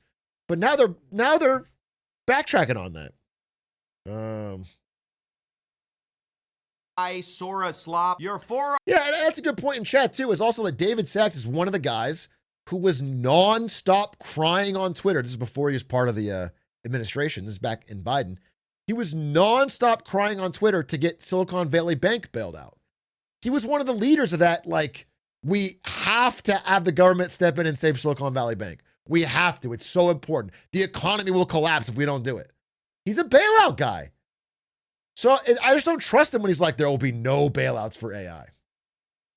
401k is all in, and this is citing a Wall Street Journal article saying how the U.S. economy became hooked on AI spending. Hooked or hooked? All of these capital expenditures have been massively profitable for Nvidia, and to a lesser extent, these tech companies, which haven't been making a ton of money from the AI yet compared with their expenses, but have benefited from huge boosts in their stock prices because they're seen as being the future of the future, the AI basically. And furthering the idea that we're just all in on this one thing, I want to mention that Trump recently signed an executive order launching an AI initiative being compared to the Manhattan Project called the Genesis Mission. This is from the White House. They talk about the Genesis Mission building an integrated AI platform to harness federal scientific data sets. And specifically, you can see. So I had I don't know if it was a clip or just on stream, but recently I talked about how I am reading more lately and more concerned lately about sneakier forms of bailout starting to pop up. Let me explain this. I think this is like actually really interesting. Is like, so when we needed a bailout last time, when we needed to like save the market with printed money, we called it quantitative easing, QE, which is really funny because what a stupid fucking name. Like, Like, just call it printing money. We called it quantitative easing. And the idea was we, hit a couple keystrokes, invent some money, and then buy failing bonds to get the price back up. Okay. That's the idea. And it was a creative way for the government to bail things out without it sounding like they were bailing things out. Okay. Quantitative easing. But now enough people have figured, not everybody, I wouldn't say the average person, but enough people know what QE means that as we enter into, again, bad economic times, it might be hard to get that approved to do another round of massive QE. They still might do it, don't get me wrong. But they're finding more and more creative ways to get stimulus money into the economy that isn't called bailouts or stimulus. And I think this is an example. Like this See, they integrated this Genesis mission is a prime example of an AI bailout that's not called an AI bailout. It's basically government money to help backstop or spend money on GPUs and data centers. Help out OpenAI. This is like, again, just a roundabout way. And, we have like the reverse repo facility. We have again, this is really in the weeds, but like every 10 months in America, they will invent some new place for big banks where they can turn in bad dog shit assets and get cash at the value they bought it at. Like these exist. Like there's so many different little facilities that exist for a bank to be like, hey, we are losing a lot of money on this thing. Can we sell it to you at full price, government? And the government goes, yes. This stuff is happening more and more. And that's why I'm like, the reason I brought it up in the context was around crypto, where I was like, I don't know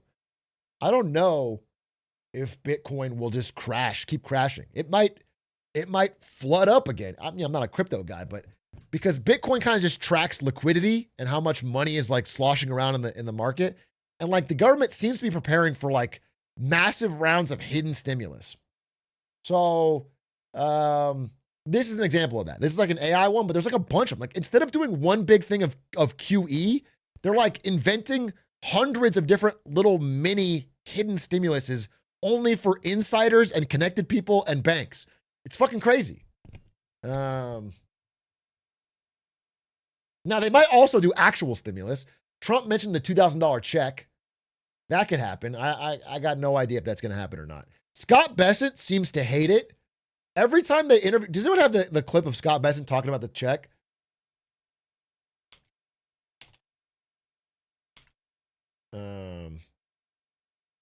It's like they ask him about it. In Washington, President Trump's suggested tariff dividend of at least $2,000 being clarified a little bit by Treasury Secretary Scott Bessent on ABC. The $2,000 dividend could come in lots of forms, in lots of ways, George. It could be just the tax decreases that we are seeing on the president's agenda. No tax on tips, no tax on overtime, no tax on social. Like it's obvious what he's trying to do, right? Trump is like, let's do a $2,000 check. Scott Bessent knows that's a horrible inflationary idea.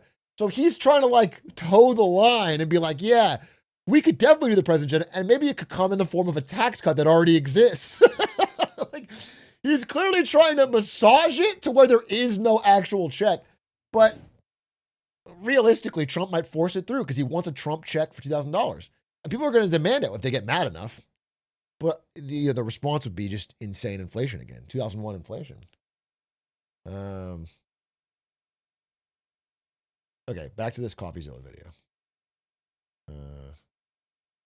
AI platform to harness federal scientific data sets, and specifically you can see they are partnered with all the leading companies: Google, Nvidia, Anthropic, AMD, Microsoft, AWS. This is all the table stakes we're dealing with. You have to know that AI, and specifically Nvidia, is a gigantic part of our economy, and our White House acknowledges that it's basically the only thing keeping us from a recession right now. With most people feeling like they already are in a recession because of their earnings being stagnant and because of inflation ripping. But I want to talk about Nvidia's response, because obviously that sets the stage for the "we are not Enron" claim, because there have been questions boiling up about all of this investment. Is it worth it? Is anyone doing anything suspicious? So we saw Nvidia sent a report to certain outlets basically fighting back on the FUD. And two of their source documents were a guy on X, aka Michael Burry, the guy from The Big Short, who's recently been criticizing them, and another article which said the algorithm that detected a $610 billion fraud, how machine intelligence exposed the AI industry's circular financing scheme.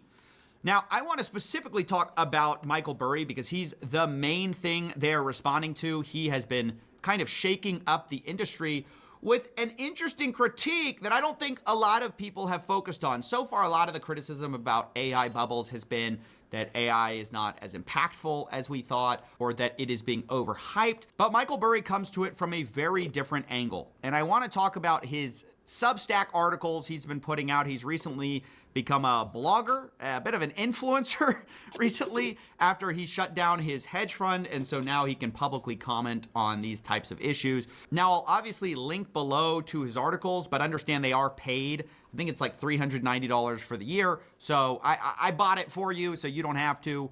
I'm going to be talking about it. But let me just say, he's a great writer. I'm not going to feature much of it because obviously it's paywalled stuff. Yeah. But I just want to give you the basic arguments so we can talk about the implication of what Nvidia is really so worried about. So the first thing Michael Burry lays out is a primer on the dot-com bubble, which he calls a supply-side gluttony.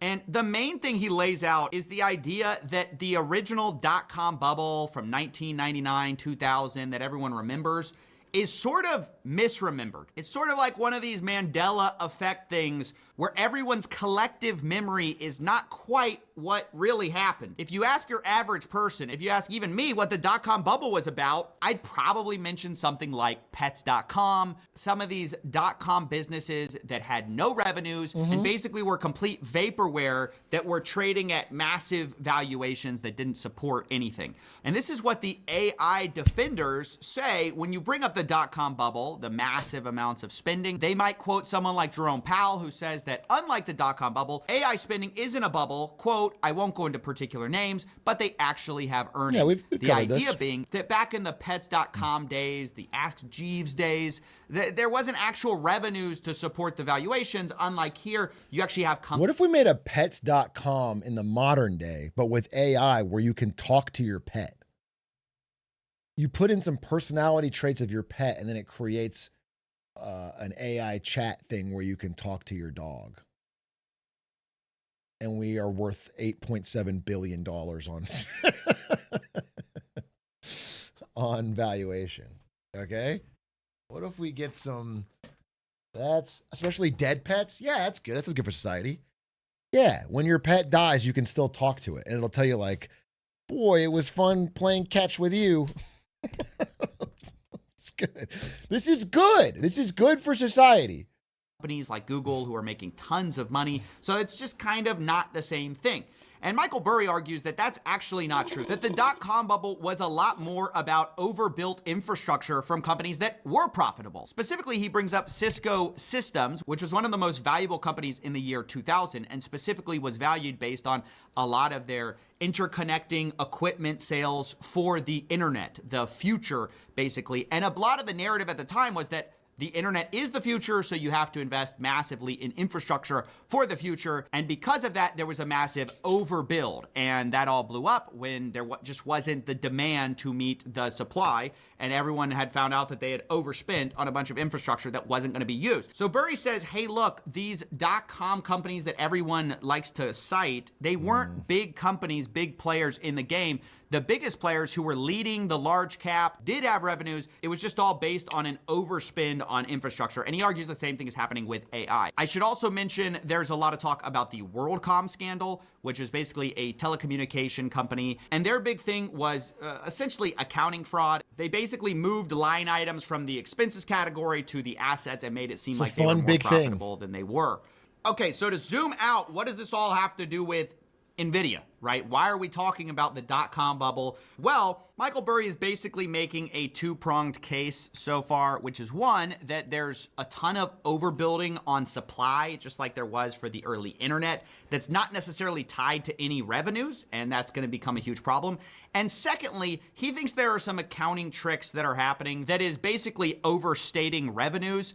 And this is in his next post called Unicorns and Cockroaches, Blessed Fraud. Yeah, this is where revenues, he takes but a he fixed deep it. look on the depreciation of GPUs. Now, GPUs are basically the lifeblood of Nvidia. This is what they're selling primarily to these data centers. This is what's doing a lot of the AI compute.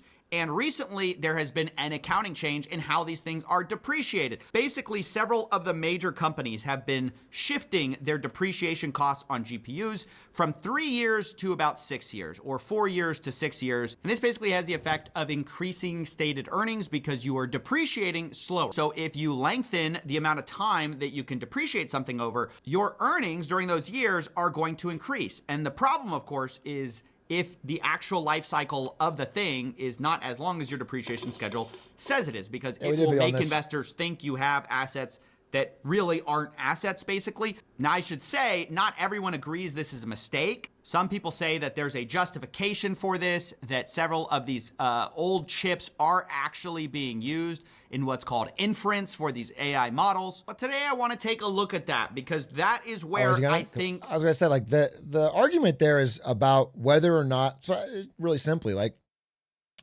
people are saying you can use old chips because you can have it do simpler tasks. Like if you use an AI, you can have it think for a long time or answer really quickly. Like, we can have the easy crap answers run on the old chips. That's the idea. The question becomes whether or not that can be done profitably, whether or not they can make the same amount of money on the chips. That, of course, you can do it. It's not the problem. And Michael Burry makes his argument in the Substack, which is pretty good. He's like, yeah, airlines, when they're at max capacity, use old planes. But they don't make enough money on the old plane to justify the same cost for that year if they had depreciated over that year. Like, do you know what I'm saying? So you have to they have to be able to sell the compute on those chips at a profitable amount of money. And that is the question that hasn't been answered yet. Burry's arguments cut the most true. I don't see why we think GPU life cycles are going to be longer instead of shorter in today's age. I don't think there's any evidence for that. And that leads to Michael Burry's whole argument. He says, responding to Nvidia's claim that they are not Enron, quote, "I am not claiming that Nvidia is Enron. It's clearly Cisco." And this is obviously referencing the idea that the criticism here is that this is an infrastructure over build out. All this commitment for massive data centers, the likes of which we've never seen, before there is revenues to support it for the hyperscalers like Google, Amazon, Microsoft. It just doesn't make sense. And that's his argument. It's not a question of whether AI's... Cisco worked in the long term, though? No, I don't think a lot of people, anybody's arguing that. I don't think anyone is arguing that there will be no value to some innovations in AI or data centers. Or it's more about the math in the coming few years not making any sense. Similar to again, this is the same argument over and over, but it's about .com, which is like the internet was a real thing. It changed society. It changed business. It made trillions of dollars. We still had a bubble. We still had a crash. Most companies went bankrupt in the .com bubble that were part of the internet boom.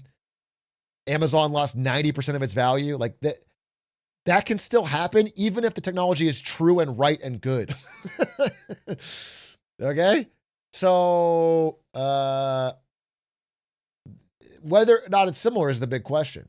But when you're spending this much money this quickly and there is no returns yet, that's what's scary. That's because it took a long time for people to figure out how to make the internet profitable, how to make it into an actual business, how to build things like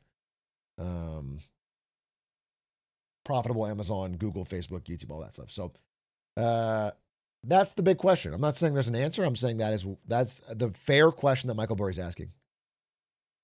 Real or not, it's just a question of, do you need this before there is demand for it? But now we're going to dive deep into this criticism of depreciation. Basically, these GPUs are not valuable past a few years, or are they valuable for 6 years? Because Nvidia said in their whole response to Michael Burry and, you know, the haters, they said, rebutting this claim, some companies have increased useful life estimates to reflect the fact that GPUs remain useful and profitable for longer than originally anticipated, in many cases for 6 years or more. But this, even for me, rang very hollow because I've seen podcasts where the CEO of Nvidia is talking about how they're not slowing down the pace of development, they're actually accelerating it. And they're actually introducing an annual cycle for putting out new chips now, which is faster than ever before. So if anything, the pace at which your GPUs will become outdated is not slower than before. It's actually arguably faster than before. So the first thing is, because the token generation rate is going up so incredibly, 2 exponentials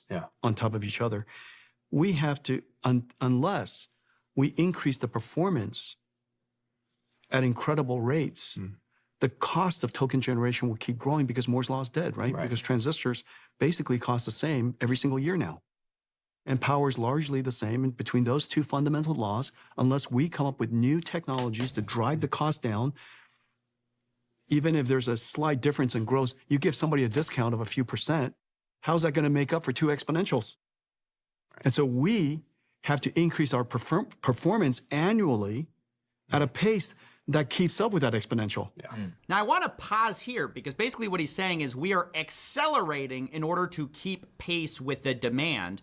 But this acceleration also means that if you previously, your GPU would sort of become irrelevant in several years, it's actually going to become irrelevant even faster now. And you can kind of see here how the performance of some of their products has increased over time and decreased the amount of energy you need to generate a token. And that's going to become really relevant because, as you'll see, part of the problem for these data centers is the cost per watt. Basically, the electricity cost fundamentally is what you're pushing against. He's talking about TPUs in this. He's talking about Google TPUs because they are more energy and cost efficient, and they focus just on a specific AI task, and that alone is a big problem for NVIDIA.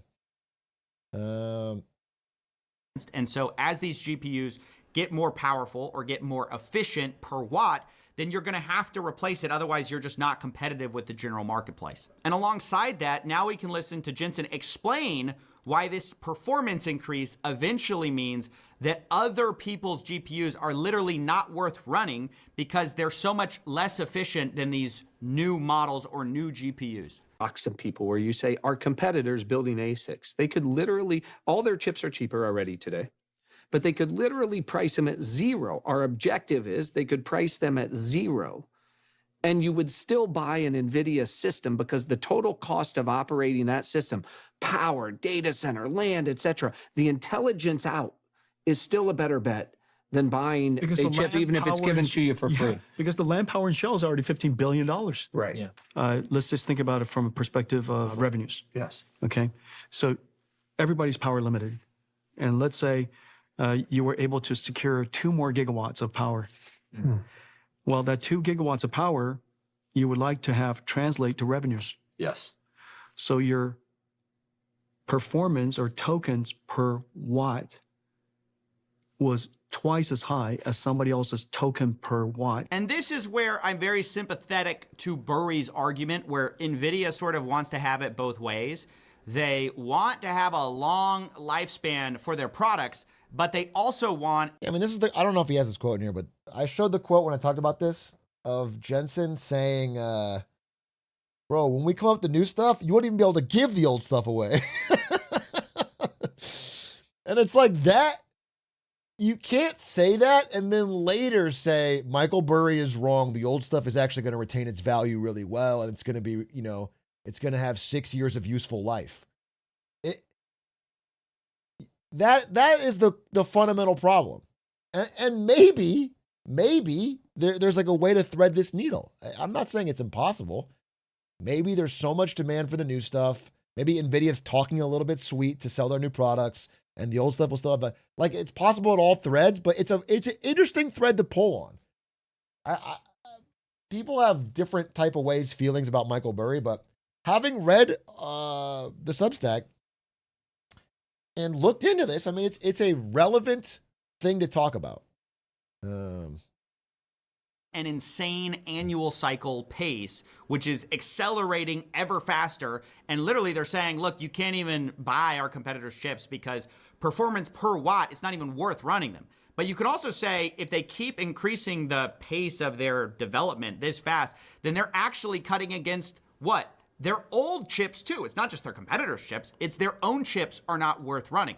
And so that's the whole argument for this depreciation cycle not making sense. And if it doesn't make sense, what happens to everyone's earnings? All these hyperscalers, well, they would be overstated. They actually aren't what they thought, and they are much lower, which would mean that their market price would go down. So ironically, Nvidia is sort of cutting off the very tree that they're standing on, in part because they are making their chips less useful faster because of their development pace. Now, the question, of course, is, well, can they slow down? Not really, because Google is right on their heels with Gemini 3, which they supposedly developed with just their in-house TPUs, which, funny enough, the Nvidia newsroom actually commented on, saying, we are delighted by Google's success. They have made great advances in AI, and we continue to supply to Google. Nvidia is a generation ahead of the industry. It's the only platform that runs every model and does it everywhere computing is done.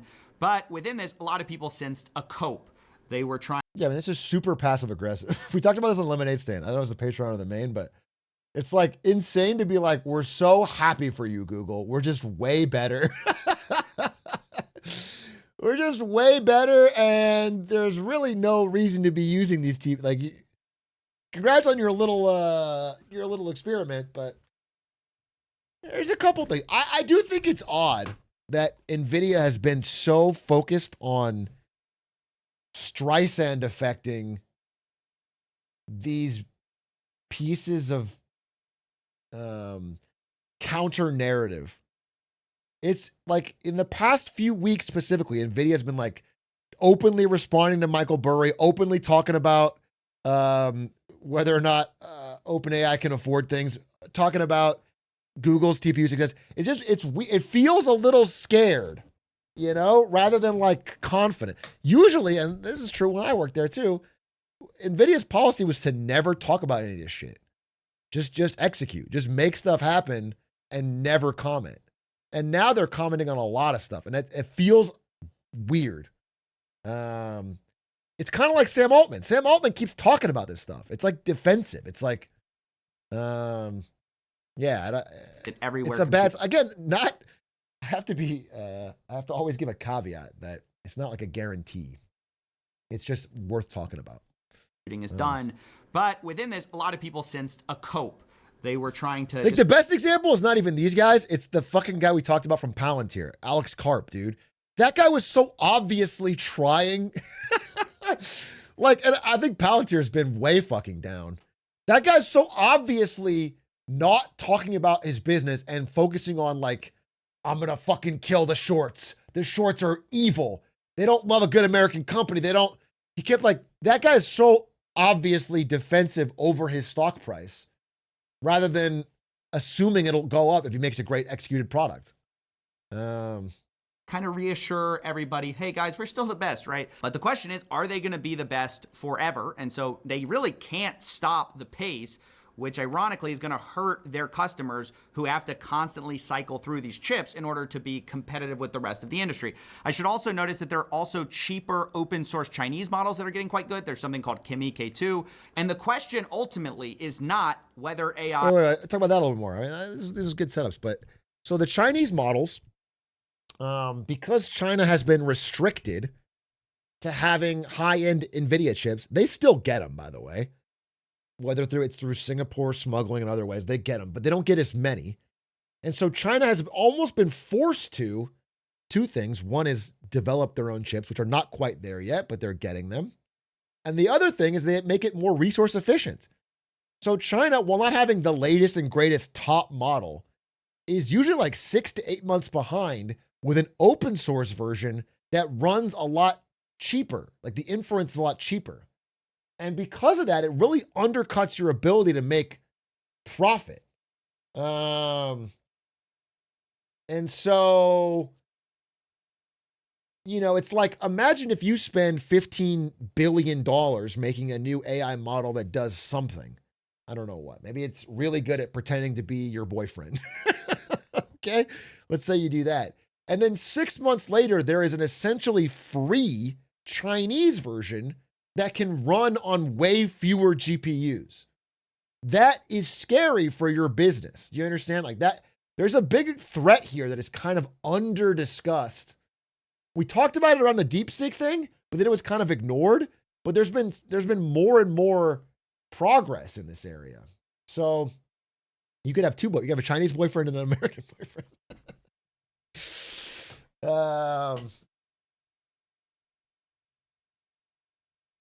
And what's extra interesting, this is like not talked about enough, is like, you know, here, blank this out. Wait, here, new. This has been good. I like this video. It kicked off a lot of discussion. Is like, okay, the most valuable thing in AI right now is data. Data. The companies that have the best input of data, oh, I'm sorry, I guess this is the AI, and this is the most valuable thing, which is data. Whatever they can get, if they get the most quality, high quality data going in, they get the best output, right? And but what's interesting, and this is what China has sort of figured out with these open source models, is like, okay, let's say OpenAI spends a fuck ton of money to get some of the best data, or they steal it, or whatever. They get the best data. Once they make the model, you can train your model, let's say it's Kimi, or let's say it's DeepSeek, by just prompting this model and getting the answers. Like, you can just train your model by asking questions to this, getting the answers, and then... And so, there's no real way to avoid this. It's not, like, if this model is to be useful, it has to be useful for training this. And so, it's like very hard to maintain all this insane cost when you can be open sourced that quickly.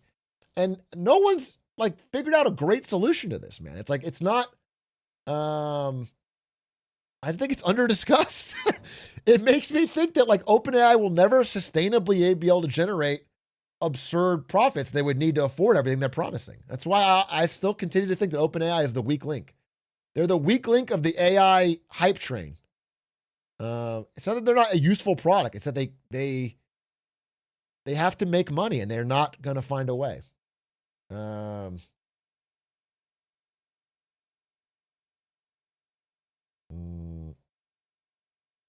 Quite good. There's something called Kimi K2. And the question ultimately is not whether AI is a thing, at least not according to Michael Burry, but rather whether Nvidia is worth all this capital expenditure, whether it makes sense, whether they are over. Wait, one more thing on this, on the China thing. One more thing on this is that if this is true, if there's no sustainable advantage in the model, if the model can always be used to train a cheaper copy later, then the big advantage comes down to energy. It becomes not about who has the latest, greatest model, because that can always be copies later. It becomes who has the most energy. And that is where China's investments have been. So I think the AI race is, I think US is leading right now, and it's between US and China, and there's no one else even close. And maybe both have their hits, but I think their strategy is around this being the focus. That's why, China's opening fucking 18 nuclear power plants, bro. They're building this massive fucking grid. And however, they have a much bigger population and energy needs. And there's an other sustainable argument that America's gigantic natural gas glut, we do have an absolute fucking glut of natural gas, is also an advantage into this. So it's more complicated than just saying it's simple as this. But I would say, like, there's a real argument to be made that model design is not going to be nearly as important as like just massive amounts of energy. Okay,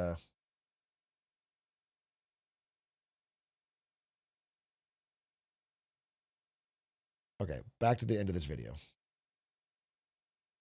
For building, whether a company that is primarily valued on their data center revenue, whether those data centers are going to make money. Because if it doesn't, basically our entire economy is built on this. Yeah, until Joey Biden sneaks in there and pulls a what on their nuclear? As Nord Stream?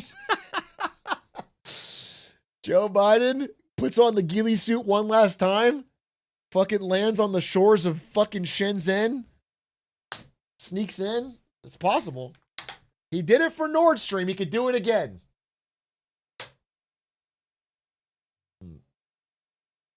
It's built on this giant scale up. And even our government officials acknowledge that and say, we can't afford to go backwards. Okay. In other words, we sort of can't afford this not to work out. And yeah, that's basically the story of Nvidia. Actually, I do have to admit, I agree with them. They're not Enron, ultimately, after looking at the evidence, but maybe they are Cisco, maybe a little bit, or maybe not at all. I don't know. Ultimately, I'm a YouTuber, but I am compelled by the idea that the depreciation on these chips, if Nvidia is able to accelerate their development of chips as fast as they say, I think this whole 6-year thing really doesn't make sense at all. Now, the effect that might be having, whether that's significant enough to really matter, whether the AI takeoff is going to be as revolutionary as they say, I'm not really going to give my opinion here. I thought it was just interesting to look at. Even if you agree with Michael Burry, that's not necessarily a reason to try to make some kind of prediction based on the markets. You never know when the markets are going to change. They can stay irrational longer than you can stay solvent. And just in general, it's a bad idea to time the market. So I do not recommend you make financial trades based on any of this. It's just a look at what's happening in our world in an industry. We get you, Coffeezilla. Massive fucking shortcoming. Let's go. Fucking end of the week puts on Nvidia with all my net worth. That's going to affect all of us. Okay, I'm a little disappointed in the ending because he just he just covered the things we've talked about, but it did kick off a lot of discussion, which was interesting, and I thought that was a good summary. NBA highlights, yeah, dude, I thought I fucking watch. I watched so many NBA highlights. I watch old games. I watched the finals from 2000, 2001. And I go, it's like Kobe, Shaq, and me.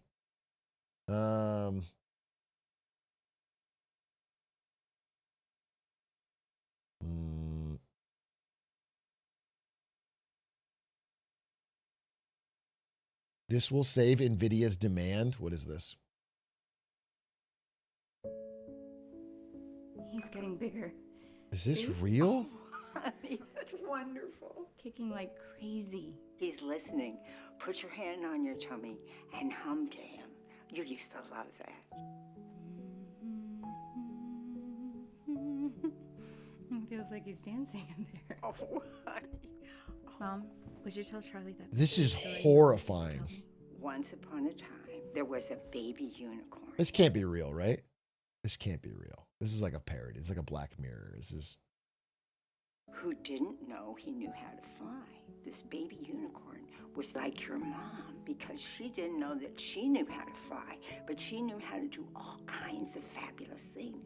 Hi, Grandma. Hey, Charlie. How was school today? I mean, it's literally a Black Mirror episode, which is like the classic meme of... Wait, does someone have the meme of...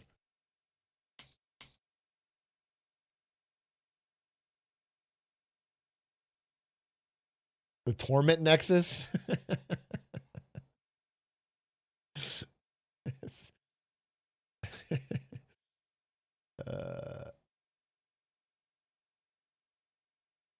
Where's the Torment Nexus meme?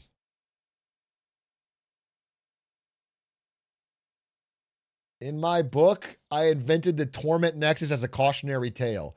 Tech company. At long last, we have created the Torment Nexus from the classic sci-fi novel Don't Create the Torment Nexus.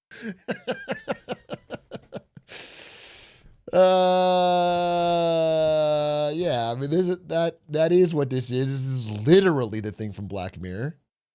I made this crazy shot in I don't really care that much about basketball. What about the crush? Stop. Grandma, stop talking. Just tell me one thing. Look who's gonna be a great grandmother. Oh, Charlie. Oh, congratulations. She says that he's been kicking a lot, though. Like, a little too much. Tell her to put her hand on her tummy and hum to him. You loved that. It's horrible. This is horrifying. You can call anytime.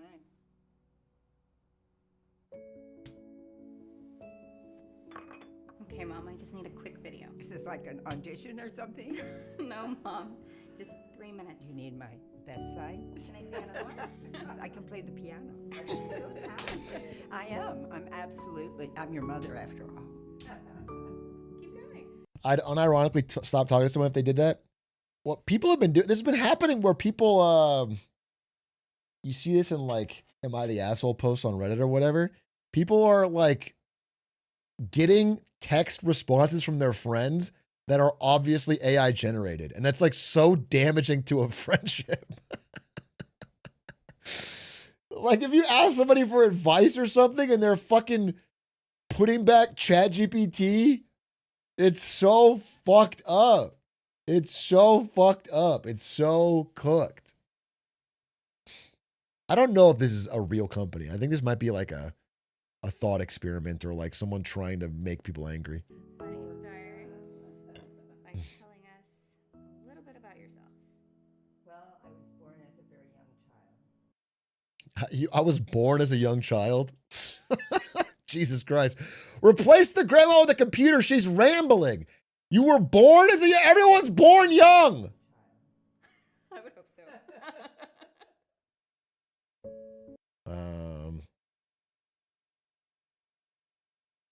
Two-way.ai. Human connection. Yeah, I just don't know if this is two-way real. I guess it is. How horrible is that? How horrible. A former Disney actor has launched an AI app that claims to let people speak with digital versions of their dead relatives.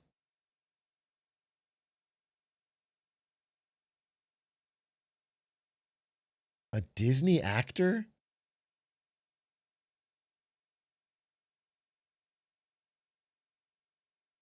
Sparks backlash. Dude, he even looks like the guy from the Black Mirror episode. There's no way he hasn't seen it. He looks just like him. He looks just like him.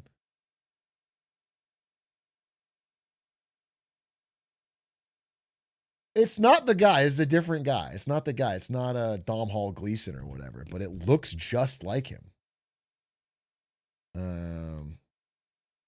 That's crazy.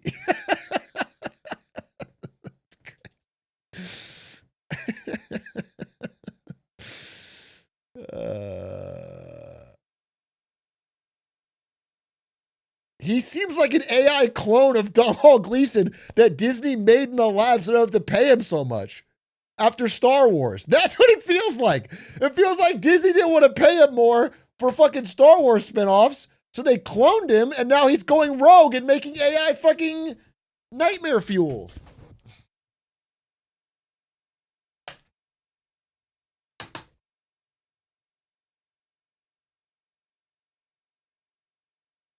There isn't a market for this? Yeah, I mean, for all this, poo-pooing we're doing, I don't think anyone buys this fucking thing. I don't think it's actually a real business, but it's just what a horrible thing to work on, dude. Trying to replace people's dead loved ones with robots that's crazy. That is crazy.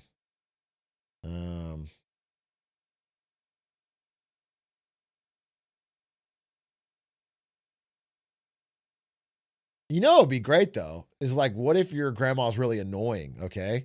So even if she's not dead, you can just make a copy of her that's like more chill and likes talking about your hobbies.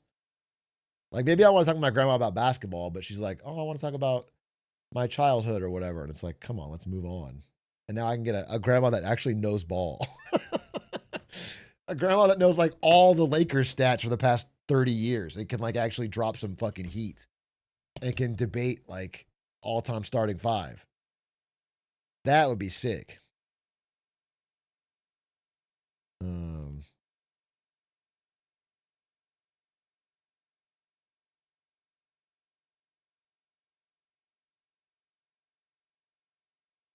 Or make her grandma to distract her from talking your ear off. It's just a fucking wave of, I don't know. It's all little torment nexus, bro. It all feels a little off, and I'm not a Luddite.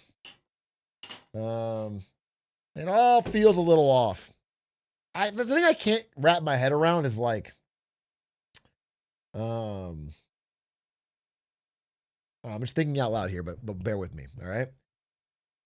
So you know how, I'm not saying this is a good thing or a bad thing, but you know how like some of you, if you remember, 90s, early 2000s, culture was more monolithic.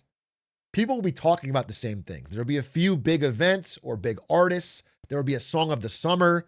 There would be, people could generally have, they would live in a similar world, right? You would know what the big movie was, the big Game of Thrones. You know, that's an example. Everyone's talking about the same thing. American Idol, okay?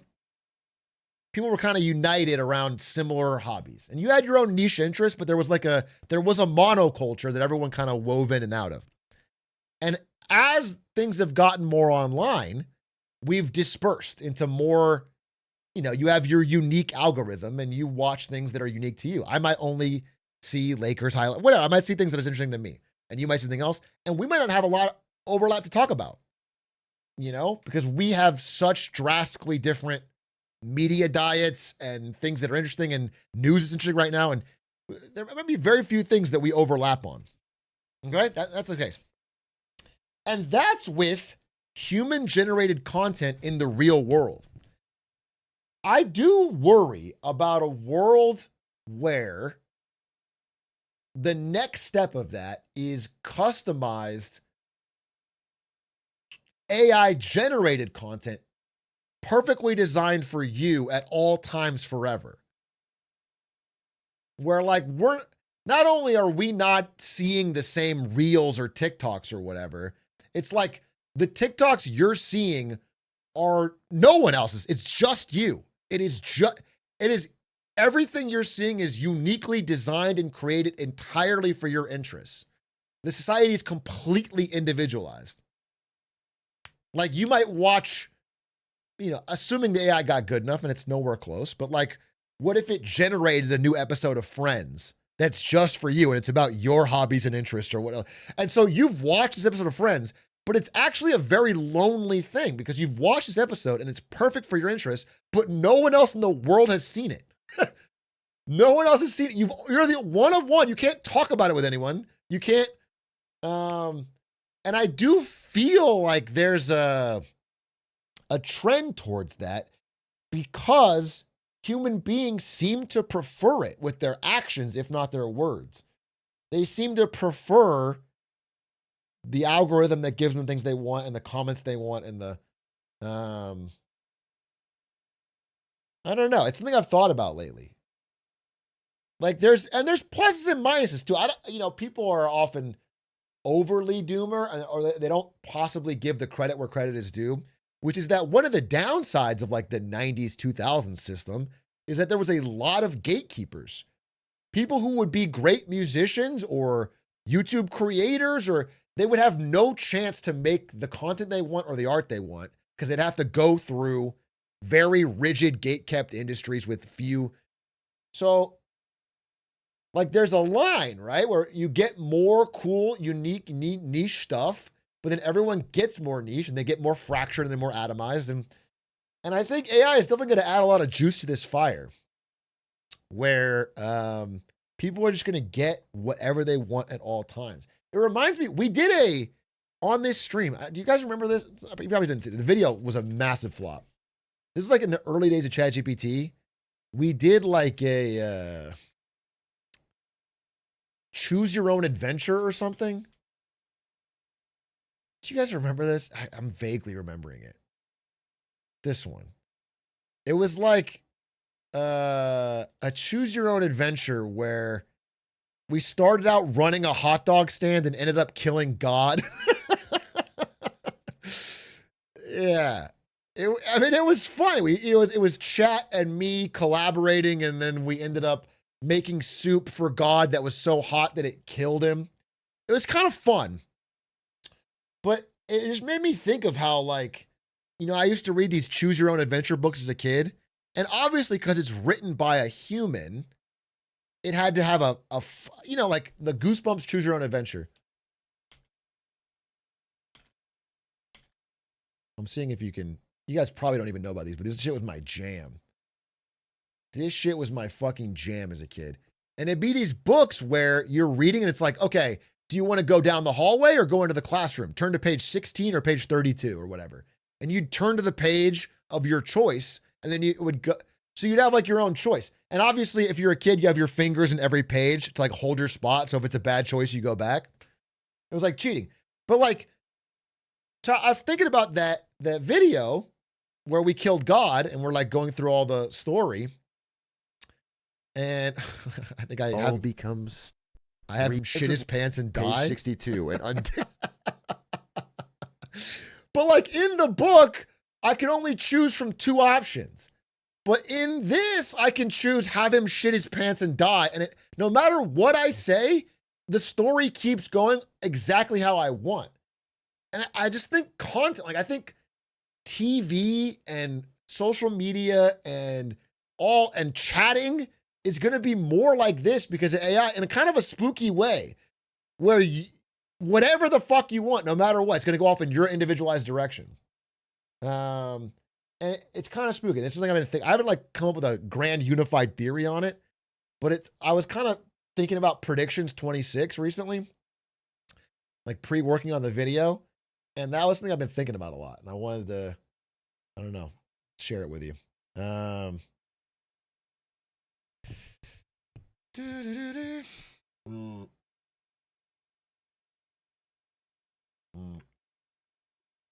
In a way, streamers are the heroes that hold it together. So fucking true. Yeah, I guess the takeaway is that in these crazy times, streamers really are the lighthouse in the darkness, holding people together. Wow. That is so powerful. That is a really powerful statement. Thank you so much for saying that.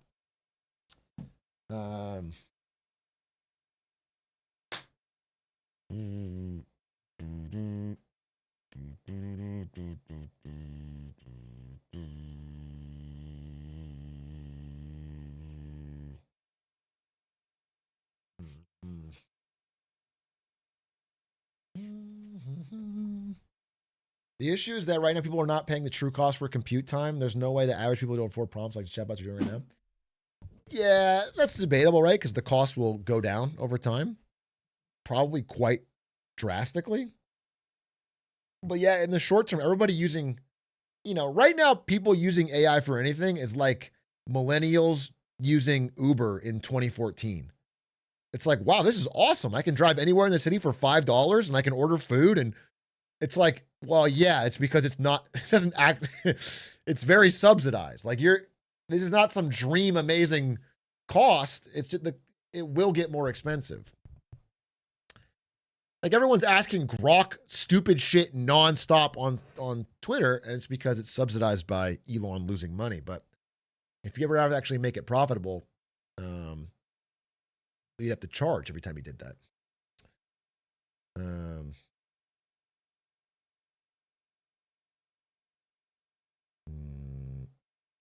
Electricity costs and GPU costs don't go down year over year.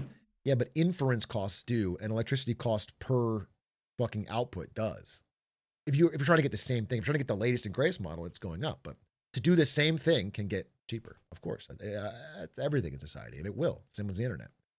Whether it'll get cheaper fast enough is TBD.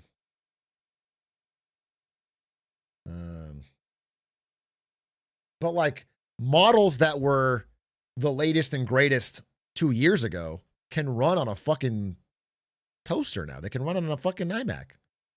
MacBook.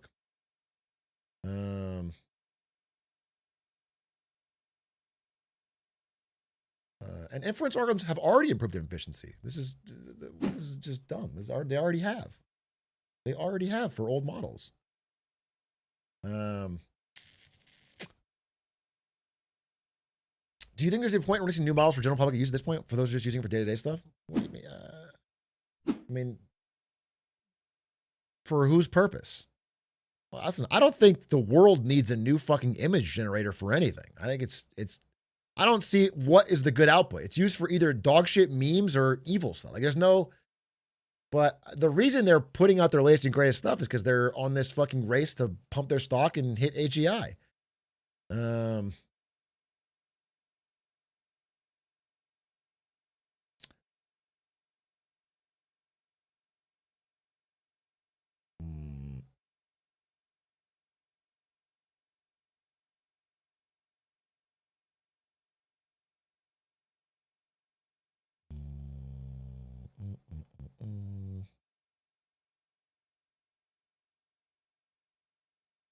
Be for real, will AGI be? I mean, if used for the benefit of humanity, it would be the greatest thing of all time. Just being real, it would be unlimited prosperity. It would be incredible. The problem with AGI is like nobody knows if that thing will go fucking crazy. No one knows. And I don't think we're close to it, by the way. I think they've overhyped it, but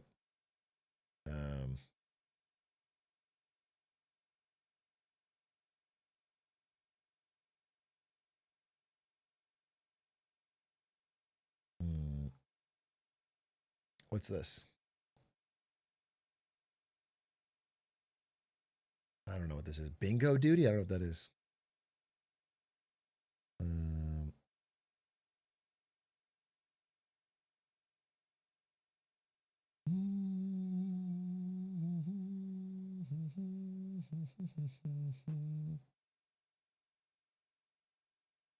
How do we even know that language models are going down the path of AGI? No, we don't know.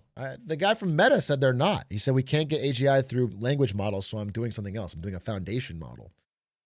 We don't know that they're going to AGI. But,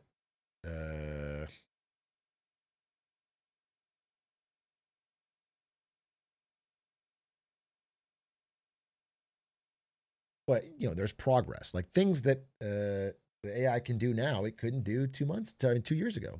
Like a lot of things. I mean, and clearly, I don't know. The answer is somewhere in the middle between some of the most insane people in chat and some of the most insane people in fucking tech on social media.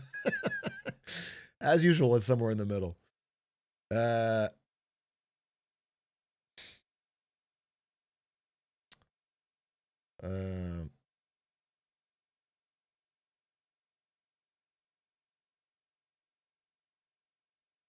Surviving an EMP blast, but still dying because I can't unlock the doors while in my Tesla. Yikes!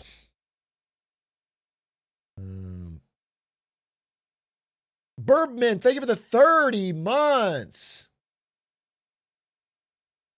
Classic centrist is a big year's raise for still being there. So you're saying I'm right.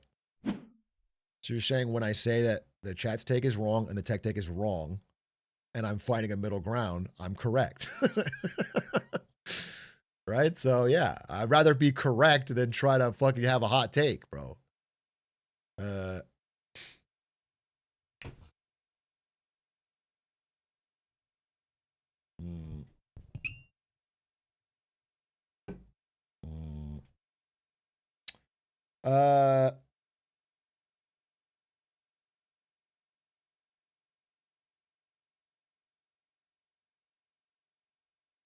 Will you let us know when you're taking the stand shift? Yeah, I'm gonna do it pretty soon. This week sometime. I'm doing a stand shift.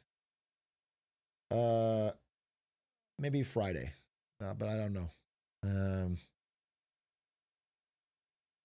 Can't wait for AI to get cheap enough to be used more widely in games. Indie MMOs that always have population. Making friends with AI digital people is gonna be wild.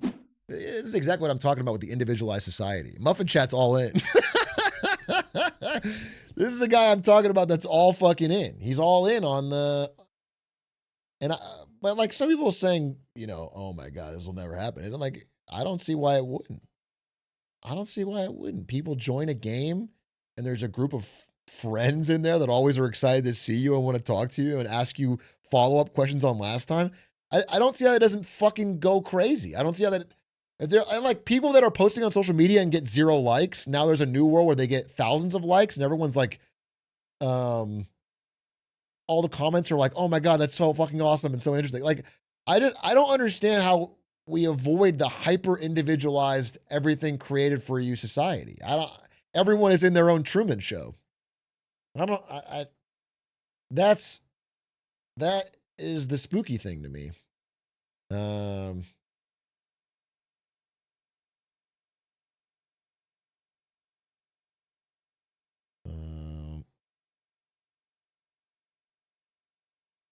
They're going to try and sell you shit, though. I mean, that is Truman Show.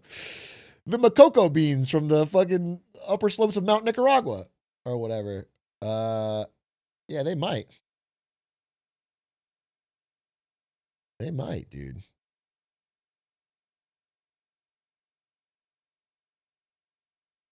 Hey, wait, I heard I got shouted out in How Money Works.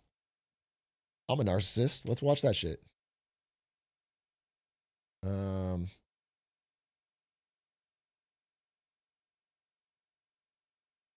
Okay, 50-year mortgages are even dumber than you think.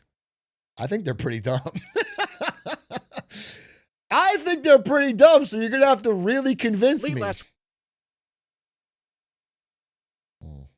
week, the idea of a 50-year mortgage was not so subtly floated to the American public. Now, almost everybody immediately called this out for being a really dumb idea, and for a good reason. 50-year mortgages will effectively double the total interest people pay on their homes. They will undermine equity accumulation. It will make the housing market more rigid than it already is. Introduce significant structural risks to the financial system. Oh, and this whole thing will just make homes more expensive than they already are. True! The average first-time homebuyer is now 40 years old. Adding on a 50-year mortgage at that age means that statistically, people will still be making their payments 11 years after they are dead. Awesome. This is not to mention that if we still really thought it was worth trying, other countries have already done that for us. And the results were pretty disastrous. Now, you probably Japan already and, knew all of these issues. Canada? But the problems that come with a 50-year mortgage go much, much deeper than this. And this raises two important questions.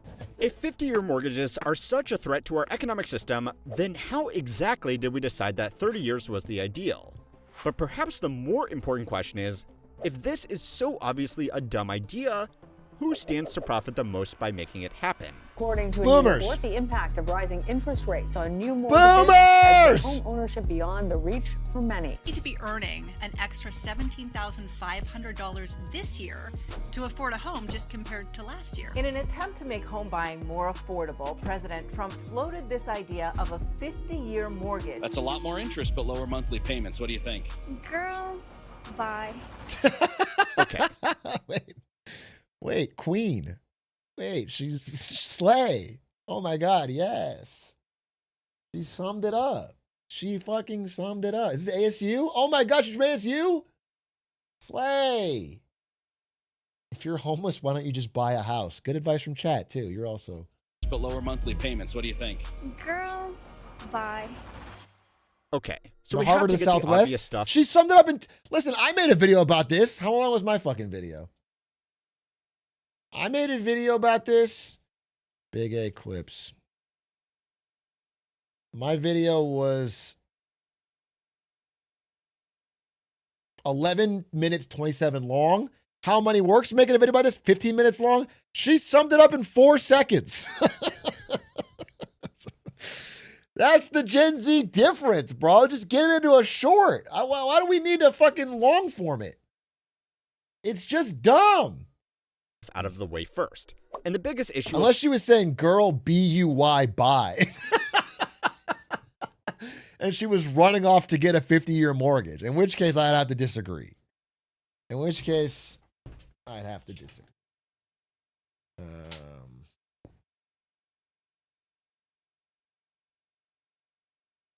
All is that 50-year mortgages won't make homes more affordable. In fact, they will probably do the opposite. In a perfect world, being able to spread your payments out over an extra 20 years should lower your monthly payment. But even with the optimistic numbers, the difference would not be nearly as large as you might expect.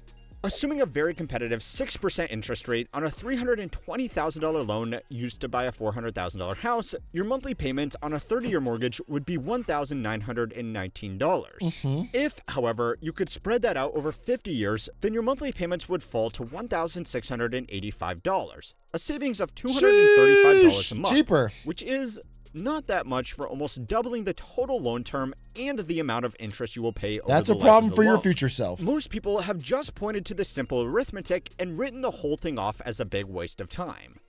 But to play devil's advocate and give this the best possible chance of making some sense, some people will try to make the argument first that if you take those monthly savings and invest them into the stock market, your returns could be higher than your interest payments, letting you profit off the difference and putting you in a better financial situation. Well, I know he's devil's advocating, and so I respect that, but I hate this argument on so many things, which is like, never ever pay off your debt. Always just put the money in the stock market because it's guaranteed going to go up more than it's not a guarantee. It's not, people always like, well, I should never pay down my student loans or my car loan or my house loan or my credit card loans. I'll just take the extra money I would have spent and I'm going to earn more than the interest cost. And it's like, no, maybe, but it's, if you don't, then you're really fucked. It's not a guaranteed 10%. Even, by the way, you know, my big argument is that like the data we use on that is from 100 years of American global dominance. And so, you know, even these numbers are kind of suspect. If you use the UK numbers from their 100 years, it's a lot different than the 100 years after. But okay. But even if you say that that's the same thing, it's going to go held true for the future. It wasn't 10% every year. It's like 10, 10, 10, 10, 10. It averaged 10%. Some years are down 20, 30. Some years are up 40. You know what I'm saying? It averages 10. You could have some really bad years. The long term was average 10%. Later in life. Right now, less wealthy households overwhelmingly have their wealth tied up in their home. Of course, poorer households are less likely to own their own home, but they are even less likely to own a significant amount of financial assets. If people actually took these monthly savings and invested them diligently into the stock market, then not only could it theoretically improve the balance of wealth amongst lower income households, it could also make it easier for first-time buyers to get into the market in the first place. $235 a month invested over 50 years could be $3.7 million assuming historic market rates of return, which is over 10 times more than the additional interest a borrower would pay on their 50-year mortgage. However, that is if absolutely everything went perfectly. And I already know what all of you live streamers are saying to your chatters right this very second. Almost nobody taking out a 50-year mortgage is going to have this level of financial discipline. Fuck you. I'm done with this. I'm done with this loop. I'm done with this fucking hankering Coffeezilla Atrioc fucking circle jerk. Okay? How many works circle jerk? This is getting upset. This is getting incestuous. This is getting incestuous.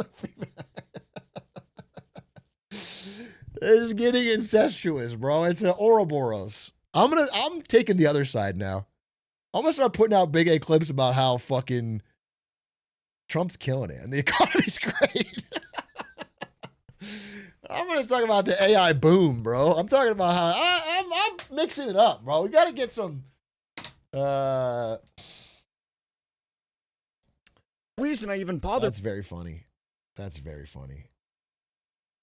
With the devil's advocate shtick at all is because if these financial products do come to market, this is exactly how they are going to be sold to people. That's actually very funny. You think he was? I feel like he was thinking.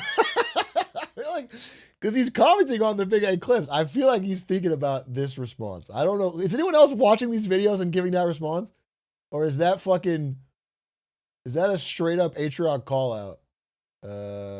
That's funny. You aren't signing yourself up for multi-generational You should debt. switch overlay. It was very you. Wait, what was it? No, that's not me. I can be anything. And I already know what all of you live streamers are saying to your chatters right this very second. Almost nobody taking out a 50-year mortgage is going to have this level of financial discipline. The reason I even bothered with the devil's advocate shtick at all is because if these financial products do come to market, this is exactly how they are going to be sold to people. You aren't signing yourself up for multi-generational debt. You are arbitraging the time value of money. Optimistically, people are just going to take the money that would have gone to repayments and use it to cover other areas of their household budget. Now, this is optimistic because the real thing that's scary after this is you can do like the end of the line of this, if you're really trying to just fucking make sure housing prices stay up, is you offer essentially like infinite year interest only loans, like 99 year, 100 year, 200 year interest only loans where you're only paying the interest. You don't pay any of the principal. You never own any more of them. You're basically renting. Yeah, you're just renting it forever, but it's technically yours. And as long as the housing price keeps going up, you can refinance. You could sell the house, cover the full loan, make the profit, right? So it's, that is like the end game of if you needed to prop housing prices up, because then people get the absolute lowest monthly payment possible and buy the maximum amount of house price they can afford. And they would just never truly own it. And all of that would keep going until housing prices finally started to go down under that system. And then we would be truly, colossally, generationally salted earth fucked.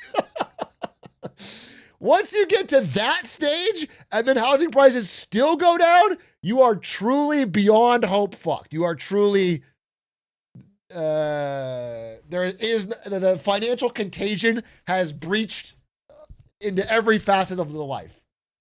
At least a bit of extra spending might contribute to economic activity. Realistically, all this By the way, Canada is not far off from this. Just to be clear.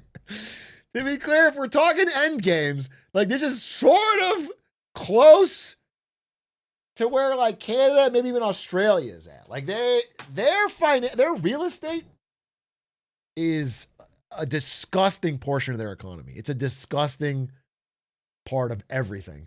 Going to do is increase house prices by stimulating demand, just like it has every single other time we have tried this. In just last week's video, we saw how longer and looser auto financing has made cars more expensive. The only reason why college kids with no income can pay for tuition that has outpaced inflation by 400% is because it's become so easy to take out student debt. Yeah. More recently, everyday items have been allowed to inflate further than they might have otherwise been able to, with a little help from all kinds of weird and wonderful consumer credit. And yeah, even 50-year mortgages were introduced in Japan in the 1980s to assist with housing affordability. All it did was make real estate even more expensive, worked out great, contributing to their record housing bubble. But that's fine, because it all ended super well for them, and their economy has been thriving ever since. So yeah, we may not like to... Yeah, no long-term effects. Well said. Well said. Yeah, Japanese real estate bubble. It's just funny because I feel like we're, I think I've said this 1,000 times, so I'm sorry to say it again. But Japan really is the canary in the coal mine for like what we seem to be blindly stumbling towards. Like they have made all these mistakes first and shown us the problem, and then we don't listen. Don't listen. We don't, it's like, and by the way, Japan is a country that has like a uniquely high level of social stability, and they've invested a good amount in like public goods like trains. And even they are receiving all these negative effects. So we are going to have the negative effects, but with none of even we don't have any, we have the opposite. We have social instability and no public goods. So it's like what we get, it's like it's a tinderbox, They're like throwing lit matches on a tiny, tiny, tiny little bottle of kindling, but we have a fucking open drum of gasoline and we're flamethrowering it. Super well for them, and their economy has been thriving ever since. So yeah, we may not like to admit it, but we have probably dug ourselves into the same kind of hole.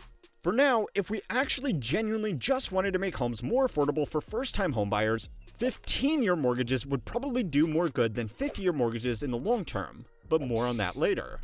As for the benefits to first-time homebuyers, this is also ignoring the other costs that come with owning a home like property taxes, maintenance, and insurance, which means the total month-to-month savings will be even more marginal than even the optimistic estimates would suggest. It's also conveniently ignoring the fact that longer loans will probably attract higher interest rates from lenders, effectively eliminating the month-to-month savings for most people. Yeah, it's dumb. From the numbers alone, this looks like a bad idea on top of a bad idea on top of a bad idea. And to be fair, most policymakers have acknowledged this and tried to distance themselves from this plan. But there are still two big reasons why we might end up seeing these loans anyway. They are going to make a lot of money for the right people, and we may be out of other options. So it's time to learn how money works to find out how you are going to be left holding the bag on these mortgages, even if you never use them. I spend a lot of time researching, organizing, and planning our videos for each month. So anything that helps us move faster from idea to finished video makes a real difference. Which is why I partnered with Comet by Perplexity. Check out Comet by Perplexity. Thank you, How Money Works. Check out Comet. Use the Comet browser for free. Browser for free using the link below. Alright, so behind most bad ideas is either a profit motive or some level of desperation. Yeah. And you don't need to tighten the tinfoil hats too tightly to see both of those elements here. The current proposal to introduce 50-year mortgages came from a meeting between the president and the Federal Housing Finance Agency director, Bill Pulte. The FHFA was established in 2008 after the global financial crisis to keep a tighter leash on Fannie Mae and Freddie Mac. The semi-government enterprises tasked with buying up mortgages off regular banks provided they meet strict criteria regarding lending. By the way, maybe he's going to talk about this, but it's just so fucked. It's just so fucked. It's so fucked. Because if the government buys mortgages based on certain criteria, then over time, these institutions become very fucking good at gaming the criteria. They study for the test. That's a great way to put it. They figure out exactly what criteria gets the mortgage bought. And then they put in shittier and shittier mortgages that they've sold. It's just crazy because why even have these middlemen at all if you're going to do this? Why even have them at all? Either have them take on their own risk or have the government give you money for a mortgage. But having this is a recipe for disaster. Standards. Theoretically, you could walk into your local Wells Fargo today and ask for a 50-year mortgage. And as a private business, there is nothing specifically stopping them legally. However, at the moment, these loans are extremely rare for two reasons. The first is that 50-year mortgages do not currently fit within the underwriting criteria of Fannie or Freddie Mac. So if the bank gives that loan, they can't sell it off to these organizations, and instead they have to keep it on their books for the next 50 years. Compared to a regular 30-year mortgage, which they can make a quick, easy profit on overnight, this kind of deal just doesn't make business sense, except for maybe rare instances of extremely large loans to private banking clients. However, if the Federal Housing Finance Agency instructed Fannie and Freddie to start accepting 50-year loans as well, then that would be the first barrier removed. The second reason why private banks... These two things are what Melody Wright was talking about in our interview, where she mentioned, Fannie and Freddie are owning like such a massive chunk of American mortgages. Like they've all been built up to sell to them. Don't do this for now is because 50-year terms are outside the bounds of what the Consumer Finance Protection Bureau considers a qualified mortgage. Qualified mortgages just means that banks meet some basic requirements to satisfy the Bureau that their lending is not predatory. If they do meet these criteria, they are offered legal safe harbor, which makes the banks harder to sue if the mortgage goes tits up. For now, loan terms beyond 30 years do not meet these criteria, which means if you get given a 50-year mortgage and end up in financial hardship, you could theoretically take your bank to court for predatory lending and they would have far fewer legal protections. Yeah, now, they would still have an army of lawyers, so please don't try it just because someone on the internet said it was theoretically do it. YouTubers possible. are always right.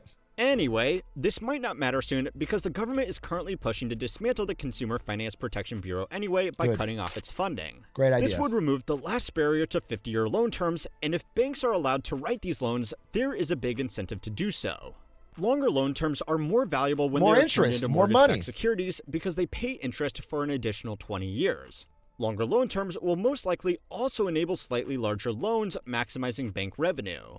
Now remember, the Federal Housing Finance Agency back up here was specifically created after... I assume he's going to mention this, but I don't care. I'll fucking pre-watch it anyway. The biggest reason of all, though, is that if you can take out slightly larger loans and that makes the housing prices go slightly up, then we save the retirement of all these boomers who have put all their money into their houses. Like that, That is the fuck. It's for boomers. At the end of the day, like, yes, banks will win with a larger loan term, but they're winning either way. The real reason politically why they'd have to do this is that boomers are cooked if the housing market crashes, because that is where they put their fucking wealth. And so politically, you have to do whatever it takes to prop up not only the housing market, but also the stock market now. We've entered in a dual prop system where the government is like backed against the wall to never let 401ks drop for too long and never let housing drop for too long, or the boomers will fucking collectively open their mouths and unleash Beelzebub from hell. And we're just dealing with it until they fucking die. I'm so anti-boomer lately, in general, but lately. And not that there's, it's on an individual level, I'm sure. I know that many of them are great people and they're just doing normal things on incentives, and a lot of it's incentives. But there really is like just a frustration at their stranglehold over everything, over finances, politics, media, everything. It's a complete fucking stranglehold well past their expiration date. It's frustrating. And obviously it's like the wealthier part of boomers, not like a fucking poor boomer trying to figure it out, but it's frustrating. Now remember, the Federal Housing Finance Agency back up here was specifically created after the subprime mortgage crisis to try and stop the whole system from getting too crazy again. So then why would they be pushing for riskier loans that are going to make the market more unstable? Well, we may never know. But on a completely unrelated note, the current director of the FHFA, Bill Pulte, is one of the heirs to the Pulte Group, the third largest real estate development company in America. He is also the founder of Pulte Capital Partners, a separate private equity firm he started in 2011, which according to their website makes focused investments into construction-focused businesses like roofers, HVAC installers, and drywallers. That means both the family business and the private equity firm are reliant on people buying and selling homes to generate returns. And that's a problem because home sales have cratered since interest rates have risen. The list of corruption is so long that it doesn't even register, but it's fucking crazy to hire someone to run a group when he has not one, but two family businesses that are direct conflict of interest with what you need to do in this fucking role. That is crazy. His entire life is built up in businesses that need housing prices to go up and housing sales to continue, and he's in charge of the fucking Federal Housing Authority? Buyers can't afford to break into the market, and existing homeowners don't want to sell their homes after they locked in low interest rates. Now, if 50-year mortgages become commonplace, they would only make our current predicament significantly worse for future generations down the road. If people can lock in good rates for 30 years, that can cause problems. But eventually, they build up equity, and for the final 15 years of their loan, their nominal interest rate is not as big of a deal. However, if people lock in a 50-year mortgage at a good interest rate, they will build up equity in their home far more slowly, which means that the current rigidity of the market could be extended for the length of an entire generation. However, that will be a problem for a generation that isn't even born yet. And obviously, it should go without saying, screw those guys. Yeah, we have problems to fix right now. He's Today, spitting. Even those households that were lucky enough to lock in low interest rates on normal terms are starting to struggle. I mean, look, Gen Z's in my chat, and they already fucking hate Gen Alpha. They're gonna hate Gen Beta even more. Let's pass it on to them. Wait a minute. I see what the boomers are talking about now. I see what the boomers are talking about. Wait, you can just pass the buck onto another generation and try to make things better now? We'll call it kicking the can. Wait a minute. Oh, now I'm seeing they should have just said that they were doing. The true extent of financial hardship in the housing market has become incredibly hard to track because of a trend that is being dubbed extend and pretend. Basically, lenders have allowed borrowers to defer or renegotiate their payment schedules quietly behind the scenes without officially noting them down. This is directly what Melody was saying. They extend their loan terms and pretend everything is okay. Now, for the lenders, it could be argued that some repayments are better than no repayments. But for the financial system as a whole, we truly don't have reliable data on how dire our situation is. For home builders and financiers, this is a real problem. But one way to get things moving again would be to make financing terms even more flexible. A 50-year loan is effectively just officially sanctioned market-wide extend and pretend. This could be sold as helping out new buyers break into the market, but the people who it will help the most are existing investors. One of the biggest problems with real estate around the world is that modern homes have become assets first, with a side hustle in accommodating humans as a distant second priority. Yeah. This is because they are one of, if not the single most effective vessels for finance and tax incentives. You can't borrow money on a government-backed 30-year fixed interest term to buy stocks, nor can you claim any of the dozens of deferments, incentives, or credits that come with real estate. Yup. When it comes to reining in house prices to address affordability concerns, most people can only spend as much as they can borrow. So by restricting how much they can borrow, policymakers can easily influence home prices while also making the financial system more robust. A study on Swedish home prices— Just all demand subsidies come down to this, even the ones that sound good. Just every demand sub, even when it's like, hey, listen, more people need to go to college. College is really important. We need to make college more available to everybody. So we're going to offer subsidized government student loans. Whatever, the reason can always sound good. But when you're doing a demand subsidy, you always get unintentional consequences down the line. We're going to have special tax brackets to let you write off your mortgage insurance. Whatever it is, whatever the fuck it is, you will always get unintended consequences down the line. So you have to be ready to bear those. And they never are. They never do. Found that properties become markedly more affordable after the regulators cut back on interest-only loans and introduced strict amortization schedules. A global study by the Bank of International Settlements found a similar trend across countries. If we really wanted to make homes more affordable, 15-year mortgages would do a lot more. Do you think Australia subsidizing university is good? Listen, in theory, the idea is good and there's good outcomes for people. But like Australia, for example, because the government will pay the full cost of the university, relatively easy. There's a lot of fraud in that. A lot of universities are set up in Australia that offer bullshit degrees, and they try to get as many people into them as possible so they can milk the government for money. Like that is a thing that's happening in Australia. That is the unintended consequence of this program. All these programs have unintended consequences because human beings follow incentives. They always have and they always will in every society, no matter what fucking system you have. They will always follow the incentives, especially over time. So you have to prepare and plan for that. You have to think about it in a smarter way. If you try to do it just by throwing money at it, you will get consequences you didn't expect. And that's why the best methods are usually ones that drastically stimulate supply, which drives down cost. Like that's just a better way to do it. Even if there's unintended consequences there too, but those seem to do better. Than 50-year mortgages. But that's kind of the point. Because real estate has become such an institutionalized investment vehicle, one man's affordable home is another man's crippling market crash. On one hand, 50-year mortgages are only going to make things worse by making homes even more attractive as an investment vehicle. But on the opposite side of that same coin, 50-year mortgages could help to keep a fundamentally broken market from collapsing on itself, even if only for a few extra months. Over the last 5 years, institutional investors have drawn a lot of scrutiny for quietly buying up hundreds of billions of dollars in residential real estate across the country, particularly in areas like the Sun Belt. Today, they are quietly trying to back out of those same investments because the markets they went all in on did not continue to attract the same volume of new entrants. That's like the third thing from the Melody Wright interview. Did you watch? How many works did you watch? There's like 3 back-to-back things that Melody Wright talked about, bro. That's 3. All right, that's 3, bro. As they were projecting. As I was putting this video together, Atrioc did a fantastic interview.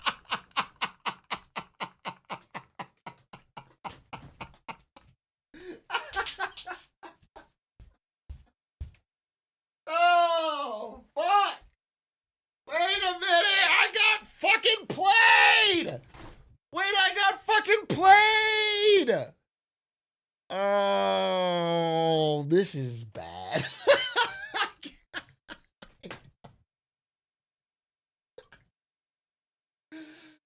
Wait a minute, you son of a bitch! I gotta get back at this guy somehow. We're Ouroborsing. Wait, this is a human centipede, bro. This is a human centipede. With Melody Wright, one of the top housing market experts in America who has effectively been saying the same thing. Thank you for the shout out, Now, though. I will leave a link to that full interview because it's worth a watch. Wait, I should have commented on this. I need to comment and say glizzy glizzy or something.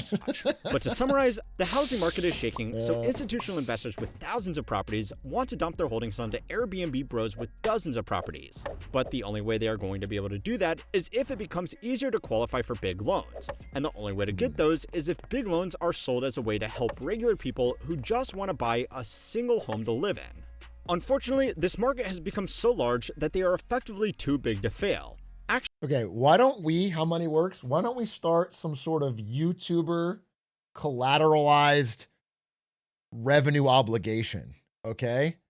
Where whatever stories we cover,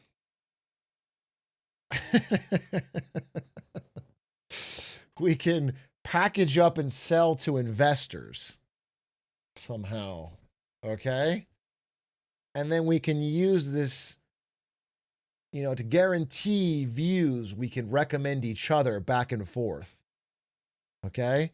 And then anytime we need our stock value to go up, I'll just announce that How Money Works is mentioning me. And then whenever you need yours to go, I can say Atrioc Big A is mentioning you. And we could get a sort of infinite view glitch and then sell our future revenues against that and then make infinite money with no downsides. This is actually, it's a diversified finance tuber portfolio. Okay? Wait a minute. This sounds really good. Actually letting homes become affordable too quickly would present a systemic risk to the entire financial system. Unfortunately, one group has to feel the pain. And it's just much easier when that group is the people who aren't yet balancing huge piles of debt and overinflated assets. Now, go and watch this video next to find out if the everything bubble can keep itself going forever. Great video.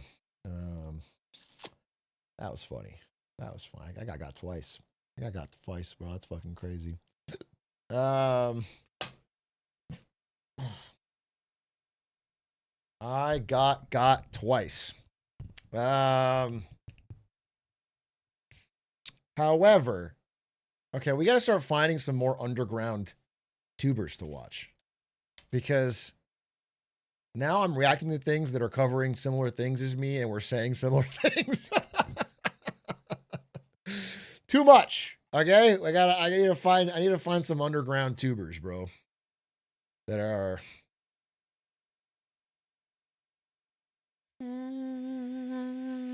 find me a pro AI guy. I need to find somebody who's making the strongest case. I need to find let's watch more Asmongold, huh? Let's get some more Asmongold. What's this? Millions of We already watched this video. You're linking me a video we already watched. That's crazy. Doug? I guess I do have Doug's POV. Short 4-minute video? What's this? Shoot, this is a fucking... No, I'm not watching this video. LTT shouted you out. I heard about that. I haven't seen it yet. There's a great clip of it. I'll watch it, but...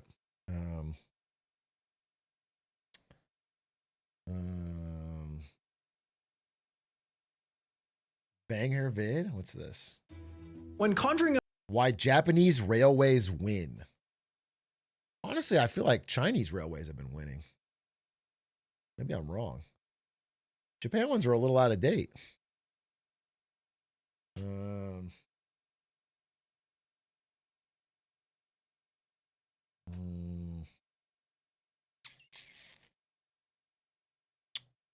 But at least in terms of building the amount of railways, obviously there's going to be, you know, I saw an interesting thing that was like, because, you know, a lot of Japan's infrastructure is now coming up on 20, 30 years old.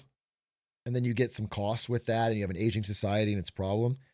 Like China's not going to feel that for 20 years, bro.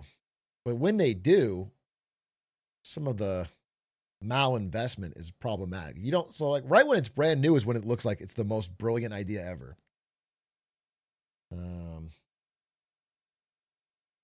And then it's less brilliant as time goes on, especially if you build it where it doesn't matter. So but you know, I think we're in a spot in America where we have such an underinvestment that any investment looks like fucking heaven, manna from heaven. It's not like we're doing smart investment and they're going crazy with it. It's like we're doing none.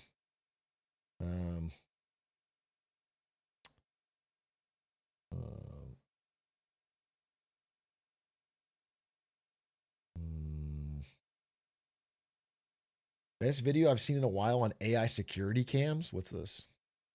If you're an American, you've been probably breaking the AI in police cameras. Interesting. Sounds kind of interesting. Recent. It's got a bazillion views. Possibly we'll watch this. There was something I actually wanted to watch though as part of like there was a gold video I really wanted to watch that came out one day ago. You know I can't be skipping gold, bro. I can't be skipping gold. Why the world's wealthiest are sending their gold to Singapore? I gotta fucking.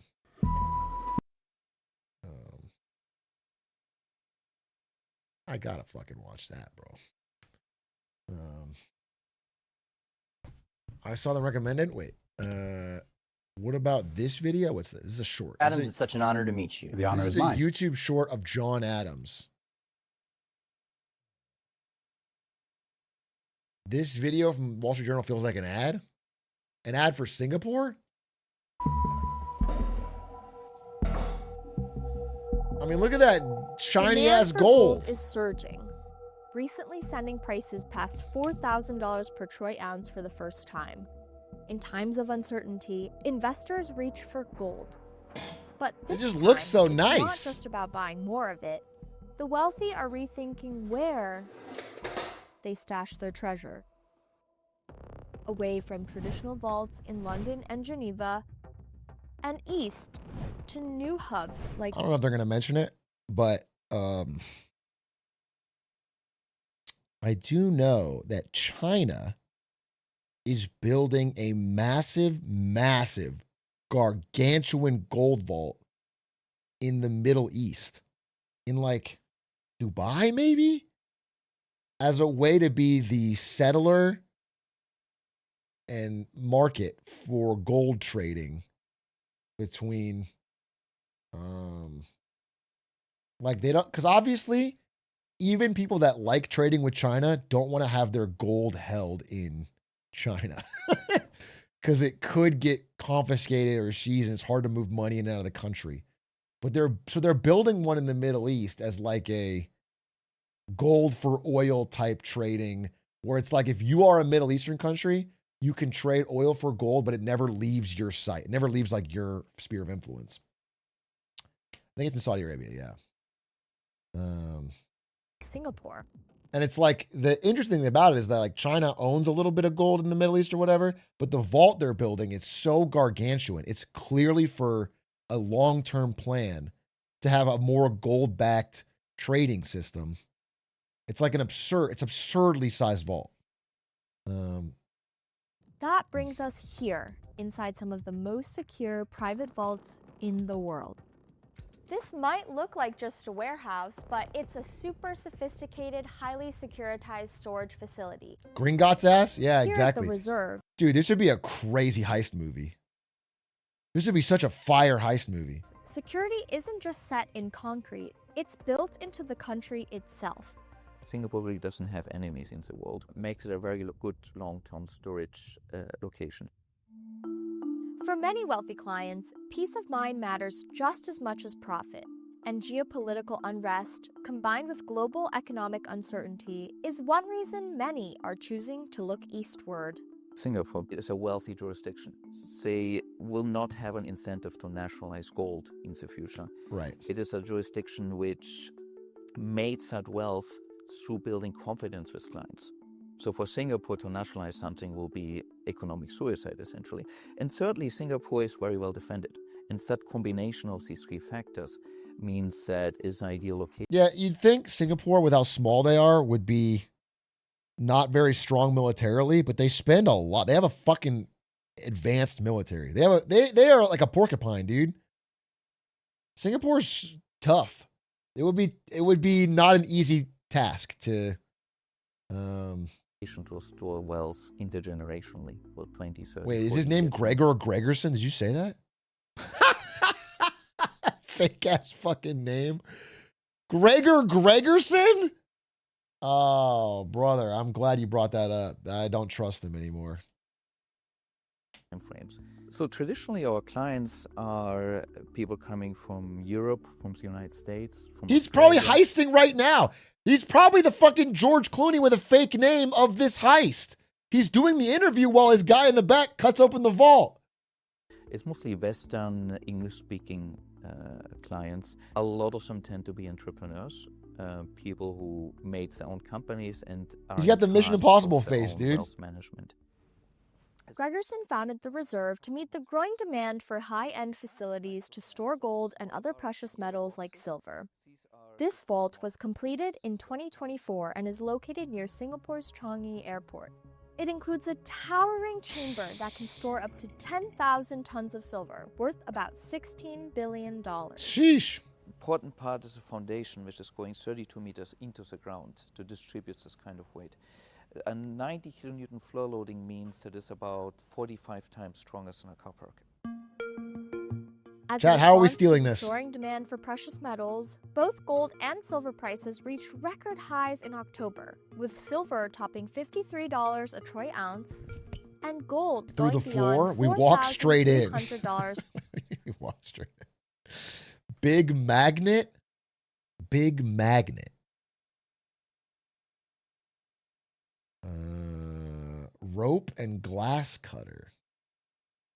I don't know that any of this will work. Act like you belong. So all of us, a few thousand of us, show up and we act like we belong there and we walk in and steal the gold. That's the plan that we've come up with collectively. Per troy ounce. Because gold is much smaller in size and more valuable than silver, it We needs to be Naruto stored run. in a place with an even higher level of security. And while vaults like the Reserve might evoke movies like Ocean's 11 Oh, or shit. The Italian Job, real security is less like Hollywood. It's quieter, layered, and designed to stop threats long before they get close. What insurance companies want to see is a UL Class 2 gold vault standard. And that's essentially a vaulting standard which is defined in such a way that it will keep somebody out for 1 hour. And that's important in the context of 1 vault hour. security because you have a delay element. Yeah, so this is our main gold vault right now. Okay. And you will see these safe deposit box-like containers. And we're doing this because that is the most efficient way of storing gold in a way that makes it easily retrievable. The Reserve has Okay. the capacity to store up to 500 tons of gold, worth about $64 billion. Sheesh. That's roughly 40,000 good delivery bars. The standardized size. Guys, this would major be a good traders and heist. central banks This would be the use when biggest heist dealing of all gold. time. Each one of those weigh about 400 troy ounces and costs about $1.6 million. But it's common for investors to break this Okay, up. I need half the chat to do some kind of comical routine that distracts the police for 2 hours while we get the hour of delay. And then the other half of the chat, we're going to drill through the vault. We're going to have you guys do a magic show and scream glizzy. Okay? Yeah. And then the rest of us are going to Where's Braden Carl? Yeah, Braden Carlisle will lead the live magic show. Are you betraying us? Be honest. It's like the Joker, but it's 1,000 shatters killing each other. Funny. He told me something similar. Listen, chatters, all I'm saying is there's fewer cuts if you get rid of another chatter. To smaller bars, which weigh about 32 troy ounces each, worth about $128,000. For many investors, gold bars like these have become a refuge from political turmoil and shifting economic winds, especially in Washington. Reciprocal tariffs on countries throughout the world. Gregerson said mistrust in governments is also Pikachu. driving investors to store their wealth overseas. And in the reserve, Gregerson is seeing more and more American clients. At some point, the trust in the US dollar might falter. When that happens, the country will have to find something that people can trust to back a new currency. And that is traditionally gold. And so a lot of our clients Yeah, are but it's going to be looking fart at coins, so. these sort of potential developments happening. And they're saying, maybe I don't keep all of my gold in the US, maybe I keep it somewhere else. Many investors also choose physical gold instead of funds or futures to avoid counterparty risk, the chance a Oh bank... my God, yeah, what if we pretend we're Wall Street Journal and we have to do some reshoots of the vault for our video? And then we show up and we're like, let's get some footage. And that's how we get on the inside of the vault. And can we see some of the gold and how it looks? This is great, dude. or for managing And then we their start investment grabbing, by yeah. default. It's kind of like lending money to a friend and you're trusting they'll pay you back.